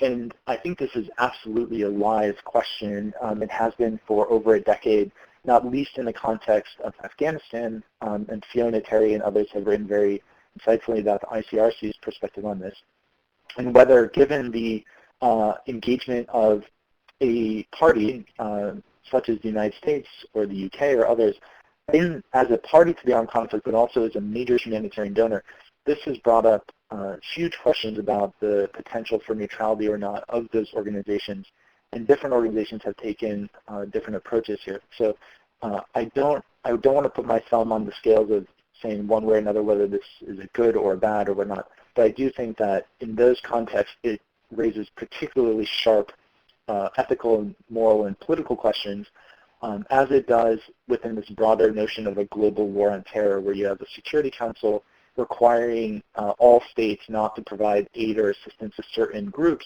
that often control access to civilians in places like the Philippines, Somalia, Afghanistan, Gaza, Pakistan, Somalia, Syria, and elsewhere. So with that, I'll hand it back over to you, Angharad. Okay, great. Thank you, Dustin. So I'm actually going to pick up right where you left off. You were speaking about, I think it was Anno van Manen's question regarding Western donors and perceptions. And there have actually been a number of questions and comments coming in about the idea of the principle of neutrality and perceptions of neutrality, the relationship between neutrality and the concept of independence, and of course then bringing in questions about funding. So we've had a number of people writing on this. I'm just going to read out a few examples of these questions coming in from participants, and then I'll go through our panel in the order in which they spoke and offer them an opportunity to answer if they would like to, specifically some of these questions that have come in related to the connections between neutrality, independence, funding, perception, and how they're interrelated, and or any other comments or responses they would like to make following having heard the presentations of other panelists, and of course observing all of the inputs coming in writing. So one question regarding perception, I guess, coming from Tim. He's asking if the principle of neutrality is about gaining the confidence of all, then what about situations when organizations that are manipulated by outside actors into not enjoying the confidence of all? I suppose he may be asking, what can an organization do in that situation when it becomes almost a battle over that organization's neutrality and how they're perceived in particular, where they may not have full control themselves over the over the situation. I hope I've articulated that well enough, but really looking into situations where organizations, the perception of an organization's neutrality almost goes out of their own hands because of the manipulative actions of other actors. There was also a question coming in from Rainer regarding how can a humanitarian organization maintain neutrality when they depend on funding from one party involved in the conflict. And there were related questions coming in from Karina, who's calling in from Colombia today, regarding particular complications when a humanitarian actor is receiving not their only source of funding. And then not the same question, also in the same vein of the relationship between neutrality, funding, independence, a question coming in from Roseanne, which is, to what extent can donor conditionalities on funding contributions be considered to compromise an organization's adherence to the principle of neutrality? And then we've had several other people, Joanne, Abdul Fattah, and others coming in with related questions. So I'll deliver that package of ideas, questions to our panel, and as I said, go through in order. So we're beginning with Jérémie, and asking you both to respond to these questions, if you will, but then and or provide any comments that you have at this stage following following the other contributions. So over to you, Jérémie.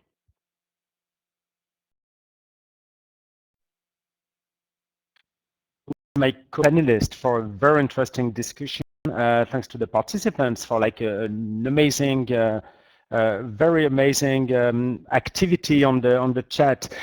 Difficult to keep track of all these discussions, by the way. On your questions regarding neutrality, independence, and funding, well, indeed, first and foremost, we see neutrality really as the corollary of independence, and certainly one isn't possible fully without the other. I mean, you cannot remain neutral when, or you can hardly remain neutral in some situations of conflict when you have some funding coming from some political actors that might have stakes in a given situation, which is not necessarily the case everywhere, but in today's world, with the role of stabilization operations in some Afghanistan and some Iraq, where you have some some donor governments that also happen to be some belligerents in the same conflict, it obviously brings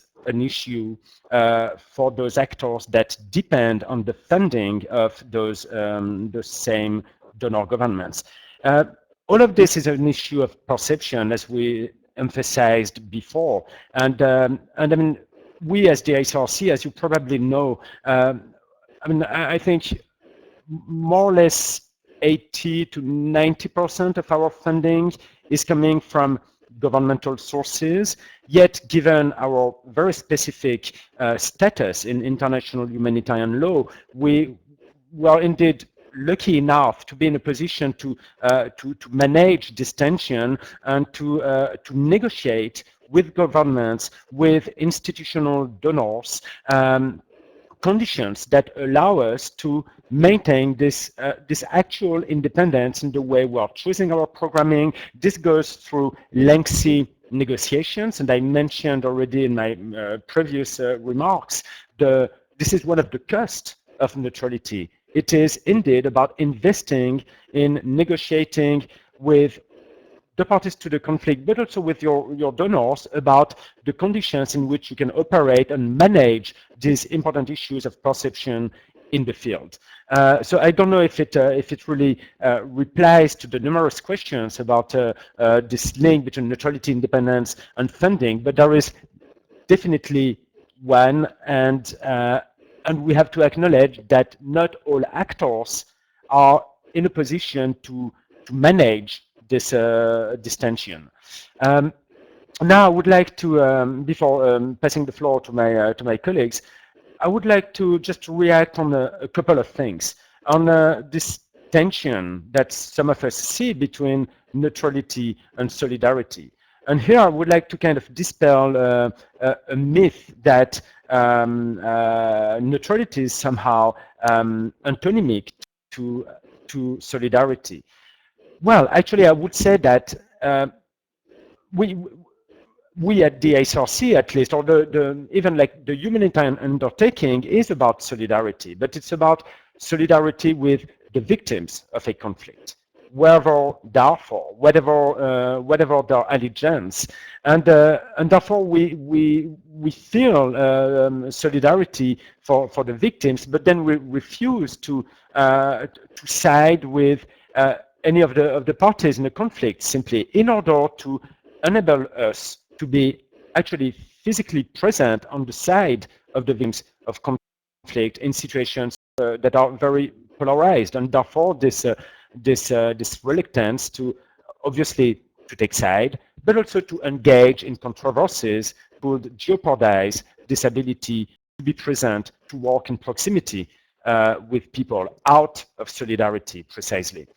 Secondly, the second point I would like to, or myth that I would like indeed to dispel, is this tension between neutrality and advocacy.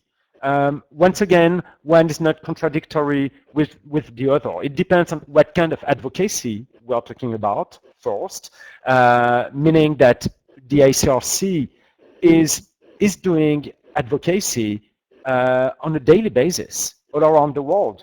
However, the advocacy, the ICRC, chose for operational reasons, for reasons of efficiency, to carry out this advocacy on a bilateral basis in a confidential manner, which is sometimes criticized, misunderstood often.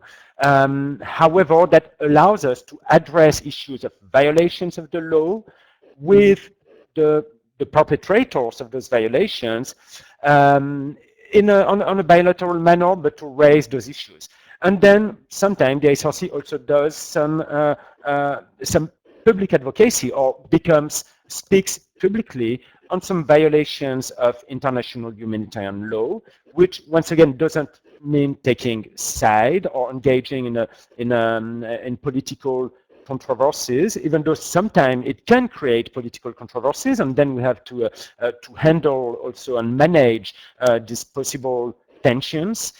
Yet, when we do so, speak publicly on violations of IHL, we strive to do that to remain measured, to base this public advocacy on facts that we have observed, that are objective, that we have observed firsthand, and then to how to put it, to share the blame also in proportion to the violations. So I will stop here and leave the floor to my co-panelists who might want to react also to some of this. Thanks. Okay, thank you, Jérémie, and thank you also for bringing in a couple of other issues that indeed have been evidently of great importance and concern to our participants. You brought up the relationship between neutrality and advocacy, which, well, both Sudhanshu and Michelle and others have raised questions about, and I'd certainly invite the rest of our panelists also to weigh in on whether ideological neutrality somehow takes away the scope of humanitarian advocacy efforts, an important question on which to weigh in as well, if you'd like. And also the question of the relationship between solidarity and the principle of neutrality, which was a question raised by Abdel Fattah about whether there are meeting points between the two and whether there are points of divergence. And very interesting to hear Jérémie's perspective on the question, and I'm sure we'd be interested to hear any others, although noting that we do have rather limited time ahead of us. So having now expanded the scope of what's on the table, Carsten, I will go over to you. So you have a menu of points that you're very Thank you very much, Angharad. I see the mute sign is off. Very, very interesting discussion, and the three issues around funding neutrality and then also the link to solidarity are fascinating. Want to pick up first on the advocacy issue, and I think that is a very contested issue. To what extent does neutrality allow political controversy as long as they are related to witnessing of atrocities in violation of international humanitarian law? I think there are pretty divergent opinions. It looks like that in the last few years the overall opinion in the sector has shifted. But I want to say a word of warning also to something I heard one of the other panel speakers say, that witnessing and intervening on those issues would not violate the principle of neutrality because it's a form of response. It is, and yet it is also in most cases a political controversy, which is exactly what the neutrality principle says. One shouldn't engage as when one claims to be neutral.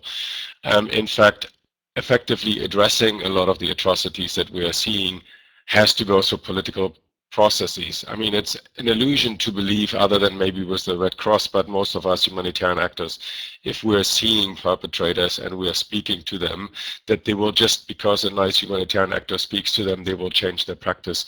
Obviously, it's an illusion. It is other pressures that are required, some of them of public nature, some of them go all the way to the Security Council, lead to sanctions, large political debates, media reporting, and all these kind of things.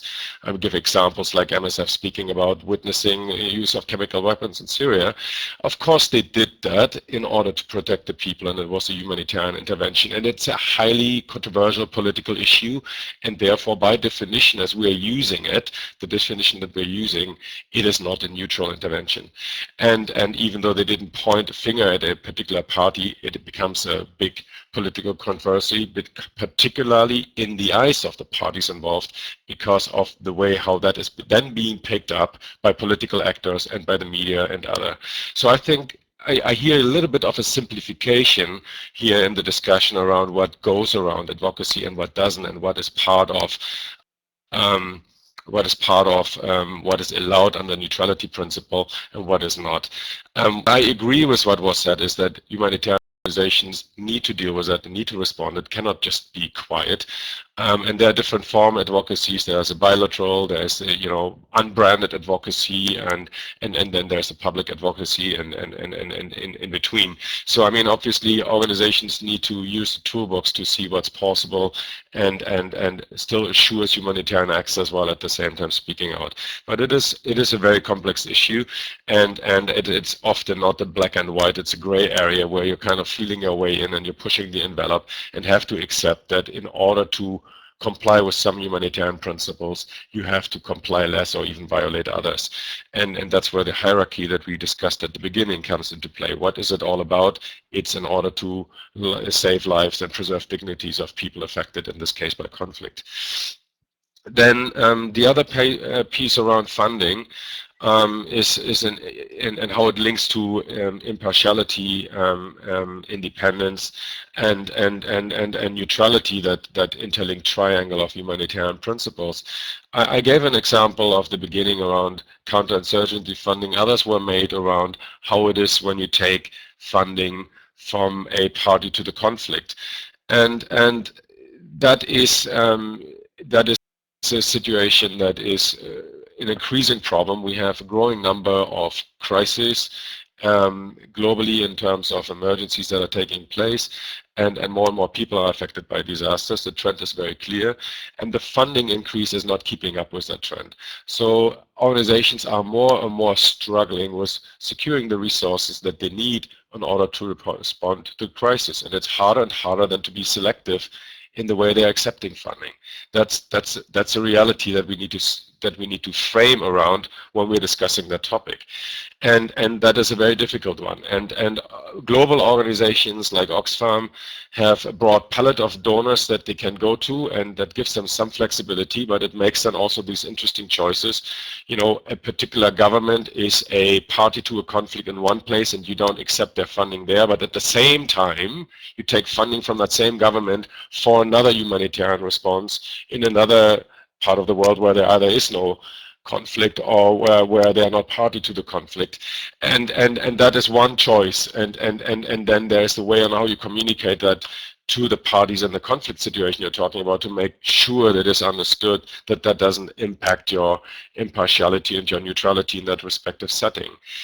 That's one way. Other organizations have even less choice. Particular local organizations have often a less well-developed palette of funding options and have less choices. And I think here then the dialogue with the conflict parties and the affected people is the critical one, to be transparent and basically say, look, this is the only option that we have.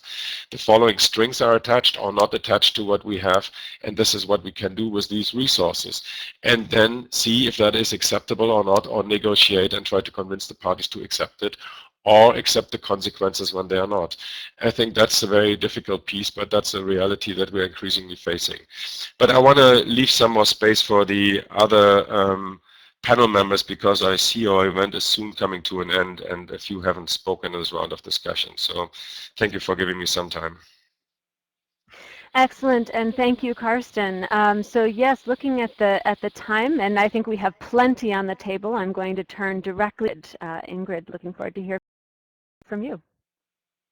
Okay, thanks very much, Angharad. I mean, in terms of the solidarity issue, this came up. IFRC and NRC organised a conference to acknowledge and to celebrate the 20-year anniversary of the Code of Conduct at the end of last year, which was actually a few weeks ago. But basically, the issue of solidarity came up as a real challenge, and I think that very much in terms of Jérémie's point, the solidarity with the affected populations, those who are affected by conflict, I mean, that is the basis of humanity. And there is a strong basis in religious doctrine and many other forms of doctrine in terms of that basis, as well as humanitarianism.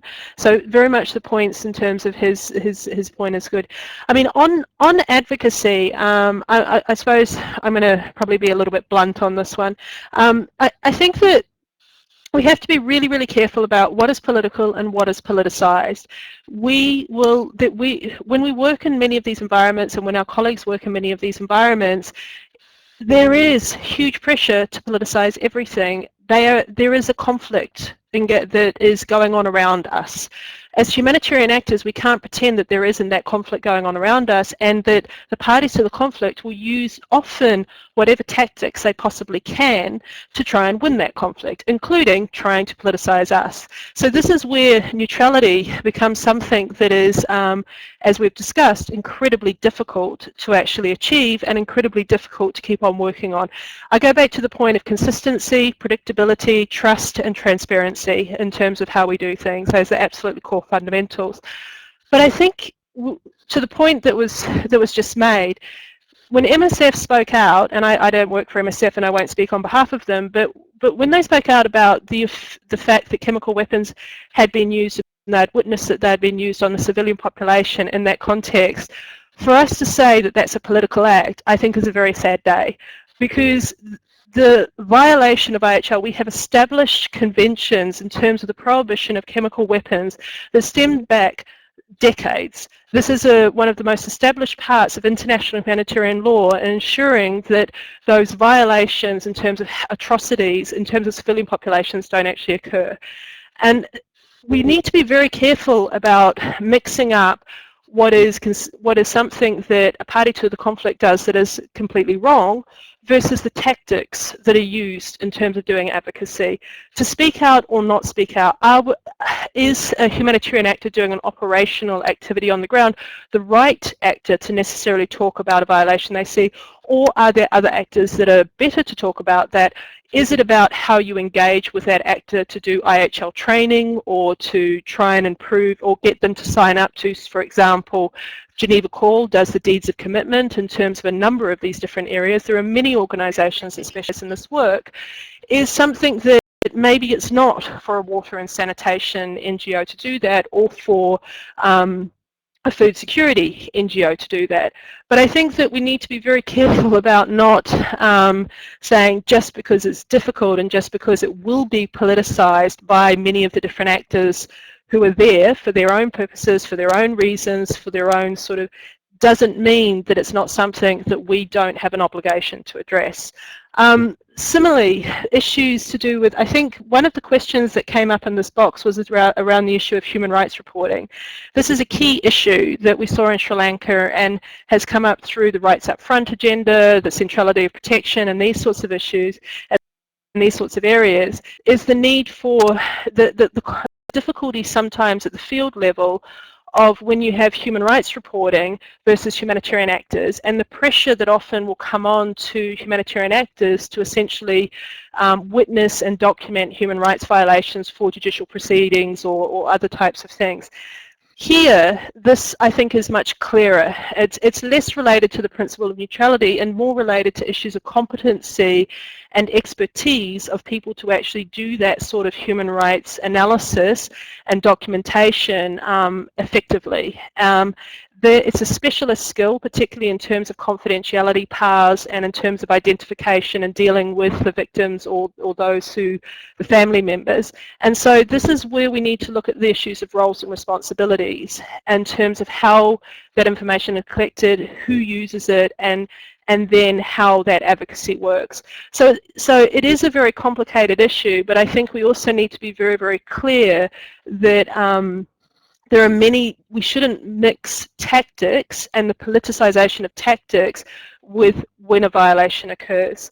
On the independence of funding, I'll only tackle that one in terms of your other questions. I think the independence issue is incredibly complicated. I agree that it is linked to neutrality, but it's also heavily linked to the issue of impartiality, and this is what we see more and more and more. And so with the issue of independence, we also need to be careful to recognise that governments and member states have an obligation to fund humanitarian action. This is something that they have made commitments to in terms of their throughout all of the different processes that there are over the last few decades to increase their overseas development aid, which includes humanitarian aid, to be that 0.7% or above. This is something that they should be doing. They have an obligation. Member states have the primary obligation to respond to humanitarian crisis wherever it is in the world. Now, whether we are used as a tool for that in terms of, or whether they're using humanitarian funding as a tool for achieving their political or military objectives is something that's much more complicated. And that's where the blurred lines have come in, and that's where we need to also be very, very clear that it's not necessarily about governments reducing their funding in terms of humanitarian action. It's about ensuring that that funding is used for humanitarian action that is consistent with the policies, principles and ways of working that are necessary to have an impartial, neutral and independent response. Thank you very much. Great, thank you, Ingrid.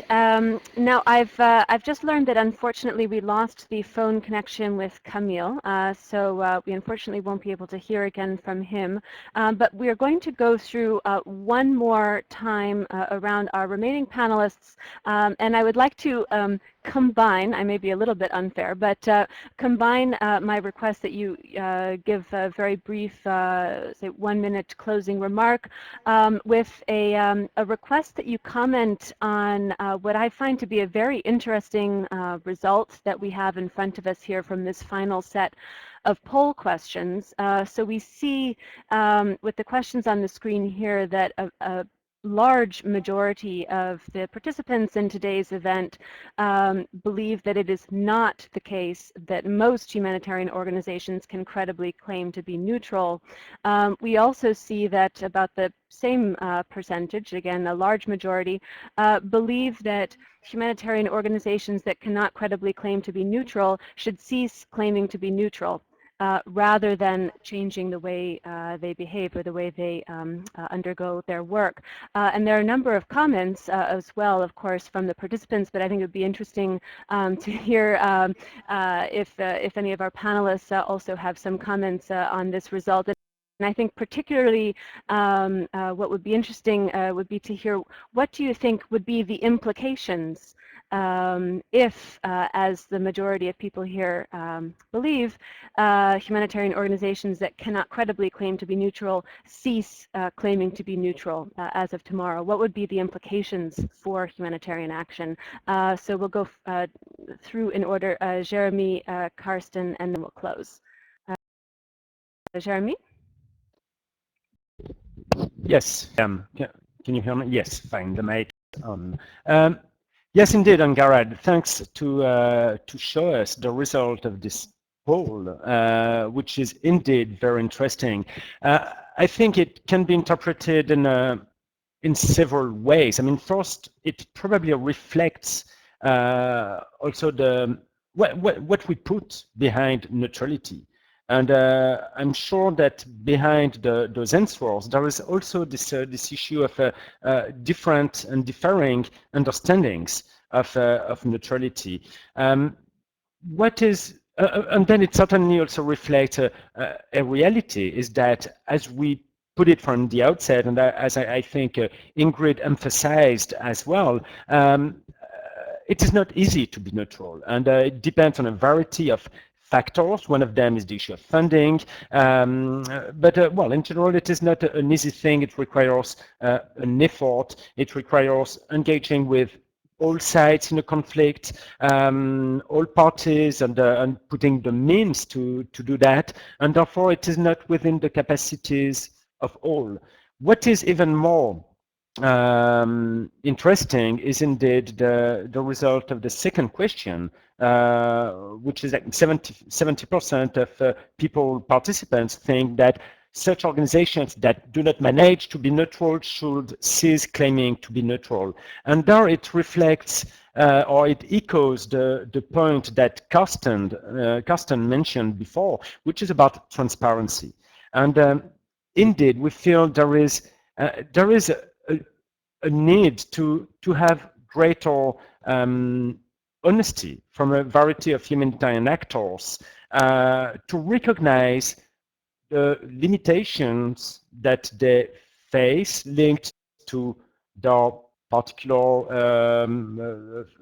funding constraints, for instance, or due to their self-imposed mandate, to their choices, operational choices at times, or choices to get more involved in the justice issues or conflict mediation or peace building issues, which has consequences in terms of their ability to remain neutral. It doesn't mean that it's bad, doesn't mean that it is illegitimate, it doesn't mean that they are not able to do some great work. However, we feel that there is this need of greater openness, greater transparency indeed about the limitations and comparative advantages of each sector. And this would be my final point, which I mentioned already before, which is that ensuring the distinctiveness of these different modes of action is a way to better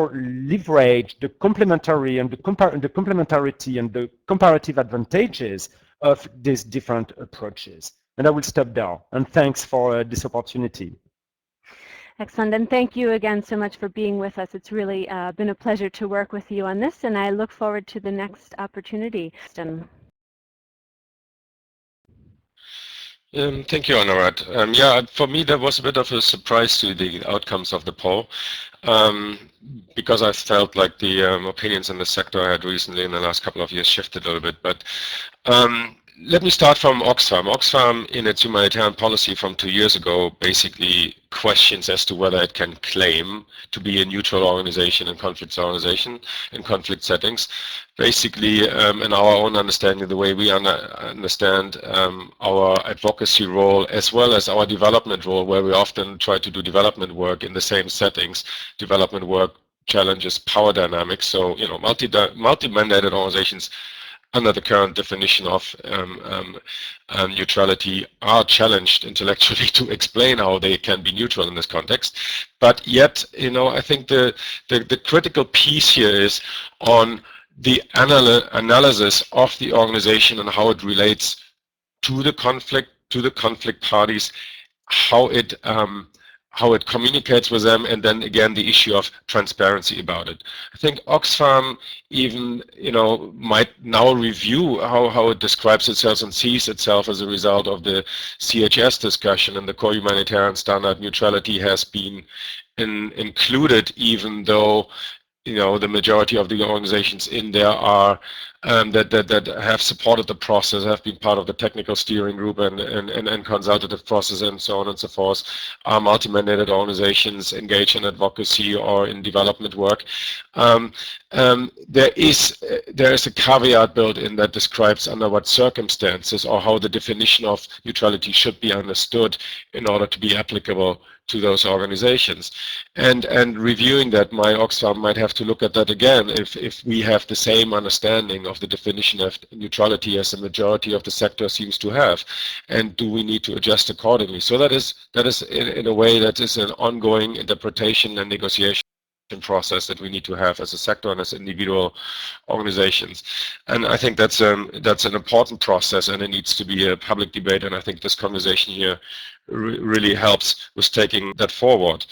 I also want to say that we had a few situations where the transparency about our role and our advocacy role and our need to speak out on violations of international humanitarian law, but also on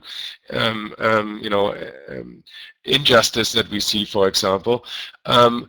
We have used that in a lot of very difficult conflict settings in our negotiations with the parties. In places like Somalia, we were able to work on all sides of the conflict. In Syria, we are able to work on most sides of the conflict, even though we have been very transparent about who we are. In conversations with the Syrian government, we said very clearly, look, you need our capacity to repair water systems, ensure people get water and sanitation facilities are working, but you know what you're getting in return. You get an organization that speaks about what it sees and that speaks about injustice. So when the government signed an MOU with Oxfam, it did that in the knowledge of who Oxfam is. Not that we didn't, we tell them, everybody who looks at our website sees that who we are and what we speak about. But nevertheless, the transparency in those discussions was there, and in those cases, those parties accepted it. And so what I'm trying to say is we need to be honest, we need to be transparent about it, and we need to have a common understanding about these definitions and how we use them. Thank you. And thank you, Carsten. So now turning to Ingrid for your closing remarks and any comments of this particular set of polls. Yeah, I mean, in terms of the poll, I think that I don't think it's actually that surprising in terms of what has been identified there in the first question. But it's also the claiming to be neutral, because it goes back to the starting point of this discussion is our purpose to be a neutral organisation, or is our purpose to be perceived to be neutral in order to fulfil the principle of humanity and act in an impartial way in terms of doing that? And so to say, can we say that we're neutral? Do we really actually want to say we're neutral, or do we want to look at the perception of neutrality? And I think this is, it may seem like a fine point, but it's a very, very important point from an operational perspective.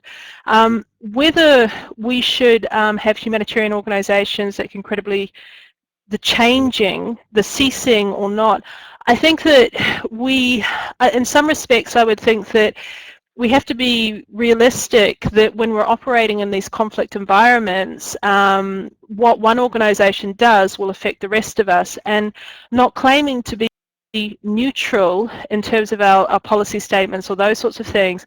It's more in terms of what we communicate at the field level and what we do at the field level and how we communicate and engage with other local actors. So if a lot of NGOs or the UN and others are going to drop neutrality and say we're not neutral anymore, then that needs to be communicated incredibly well at the field level in terms of what that actually means in terms of the difference for those who will maintain their neutral, will endeavour to be perceived to be neutral. So I think it's a really complicated discussion. It's a necessary discussion, but there's many different dimensions, and we should be looking at this from a local perception angle where we're trying to service the beneficiaries and closest to the beneficiaries, and not just at the global level.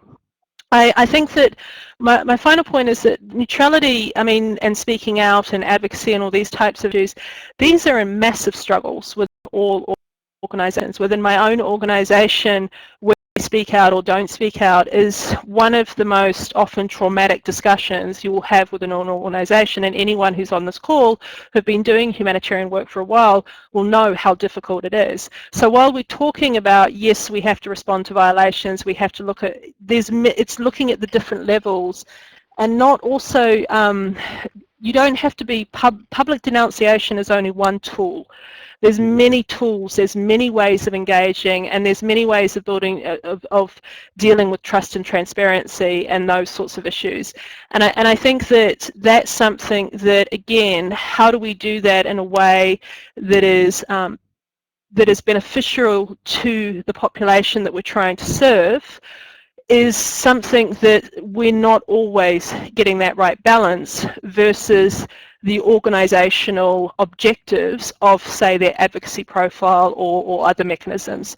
And so the more that we can look at things like accountability to affected populations, communicating with communities, and some of these sort of more local level aspects is incredibly important, but then also how we as organisations recognising that this is one of probably the most difficult discussions that can be had within any organisation. Thank you. Thank you very much, Ingrid. So we're running over our time, for which I apologize, so I'm going to cut short any additional commentary that we might have from our side, and I'm going to go straight to thank yous, of which there are several. I would first of all like to thank very much our participants in this conversation, to have this level of contribution from so many people, and I truly hope that we can continue with related discussions as it's been pointed out, and Ingrid was just saying these are critically important but also really critically complicated questions that have been raised, and I think certainly warranting further discussion in multiple formats. I'd also like to thank all of our panelists, Jérémie, Carsten, Ingrid, and Kamel, for being with us today and really having enriched the conversation and brought it to a level that I think makes it incredibly valuable for everybody involved. So thank you very much for that, and we look forward to working with all of you again.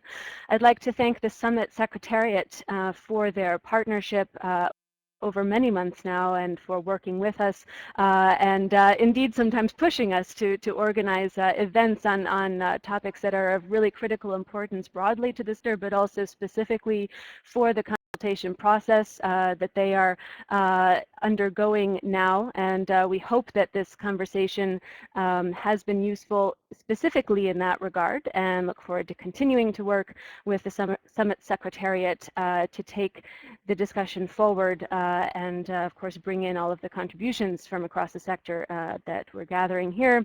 And as a related point, to thank the Summit thematic team on serving the needs of people in conflicts. We had two members of the team with us today, Jérémie and Kamel. There are other members of the team who have been part of the conversation, of course, in identifying what are the important questions to be discussed, and would like to thank them for their hard work, both past and coming up in anticipation of the major summit in Istanbul. On the PHAP side, I'd like to quickly thank all of the members of our team who have been supporting the event today. I'll start with Phil Patterson, with Alessandra Carminati, with Mikhail Drabik, with Katerina Luciani for their support today. I'd also particularly like to thank Pedro Silva, who's joining us now. He just started this week as an intern, specifically helping with the online event, so this has been a trial by fire, and we're very happy to have him with us. I'd like to, of course, thank Marcus Forsberg for managing really everything behind the scenes related to these online events. It wouldn't be possible without you. So Dustin, I'd like to turn to you quickly for a final word, because we haven't heard from you for some time, but I really appreciate your ongoing efforts, particularly with the Q&A, to continue pointing us towards valuable resources. Dustin, do you have any final comments before we close? Thank you so much, Angharad, and thank you to the PHAP team, WHS Secretariat, and all the fellow panelists and discussions. Two very quick points. I very much encourage everybody involved in these discussions to take a long view, and by that I mean understanding how we've gotten to these points in the discussions, by examining closely your organizations as well as the broader community's historical approach to these issues, many of which are not new, although there are various new elements to them. And the second point is to very much encourage all of you to continue to engage as actively as possible in these discussions, because your voice really matters, and the more that you speak out on these, the more you'll be able to influence and shape these discussions and debates, and your voice is very, very much necessary in these debates. So thank you all again, and with that, I'll turn back over to you, Angharad. Great. Thanks again, Dustin. And I think that's all from us. We're going to sign off now from Geneva. Wish all of you a wonderful morning, afternoon, evening as applicable, and look forward to speaking with you next time. Goodbye for now.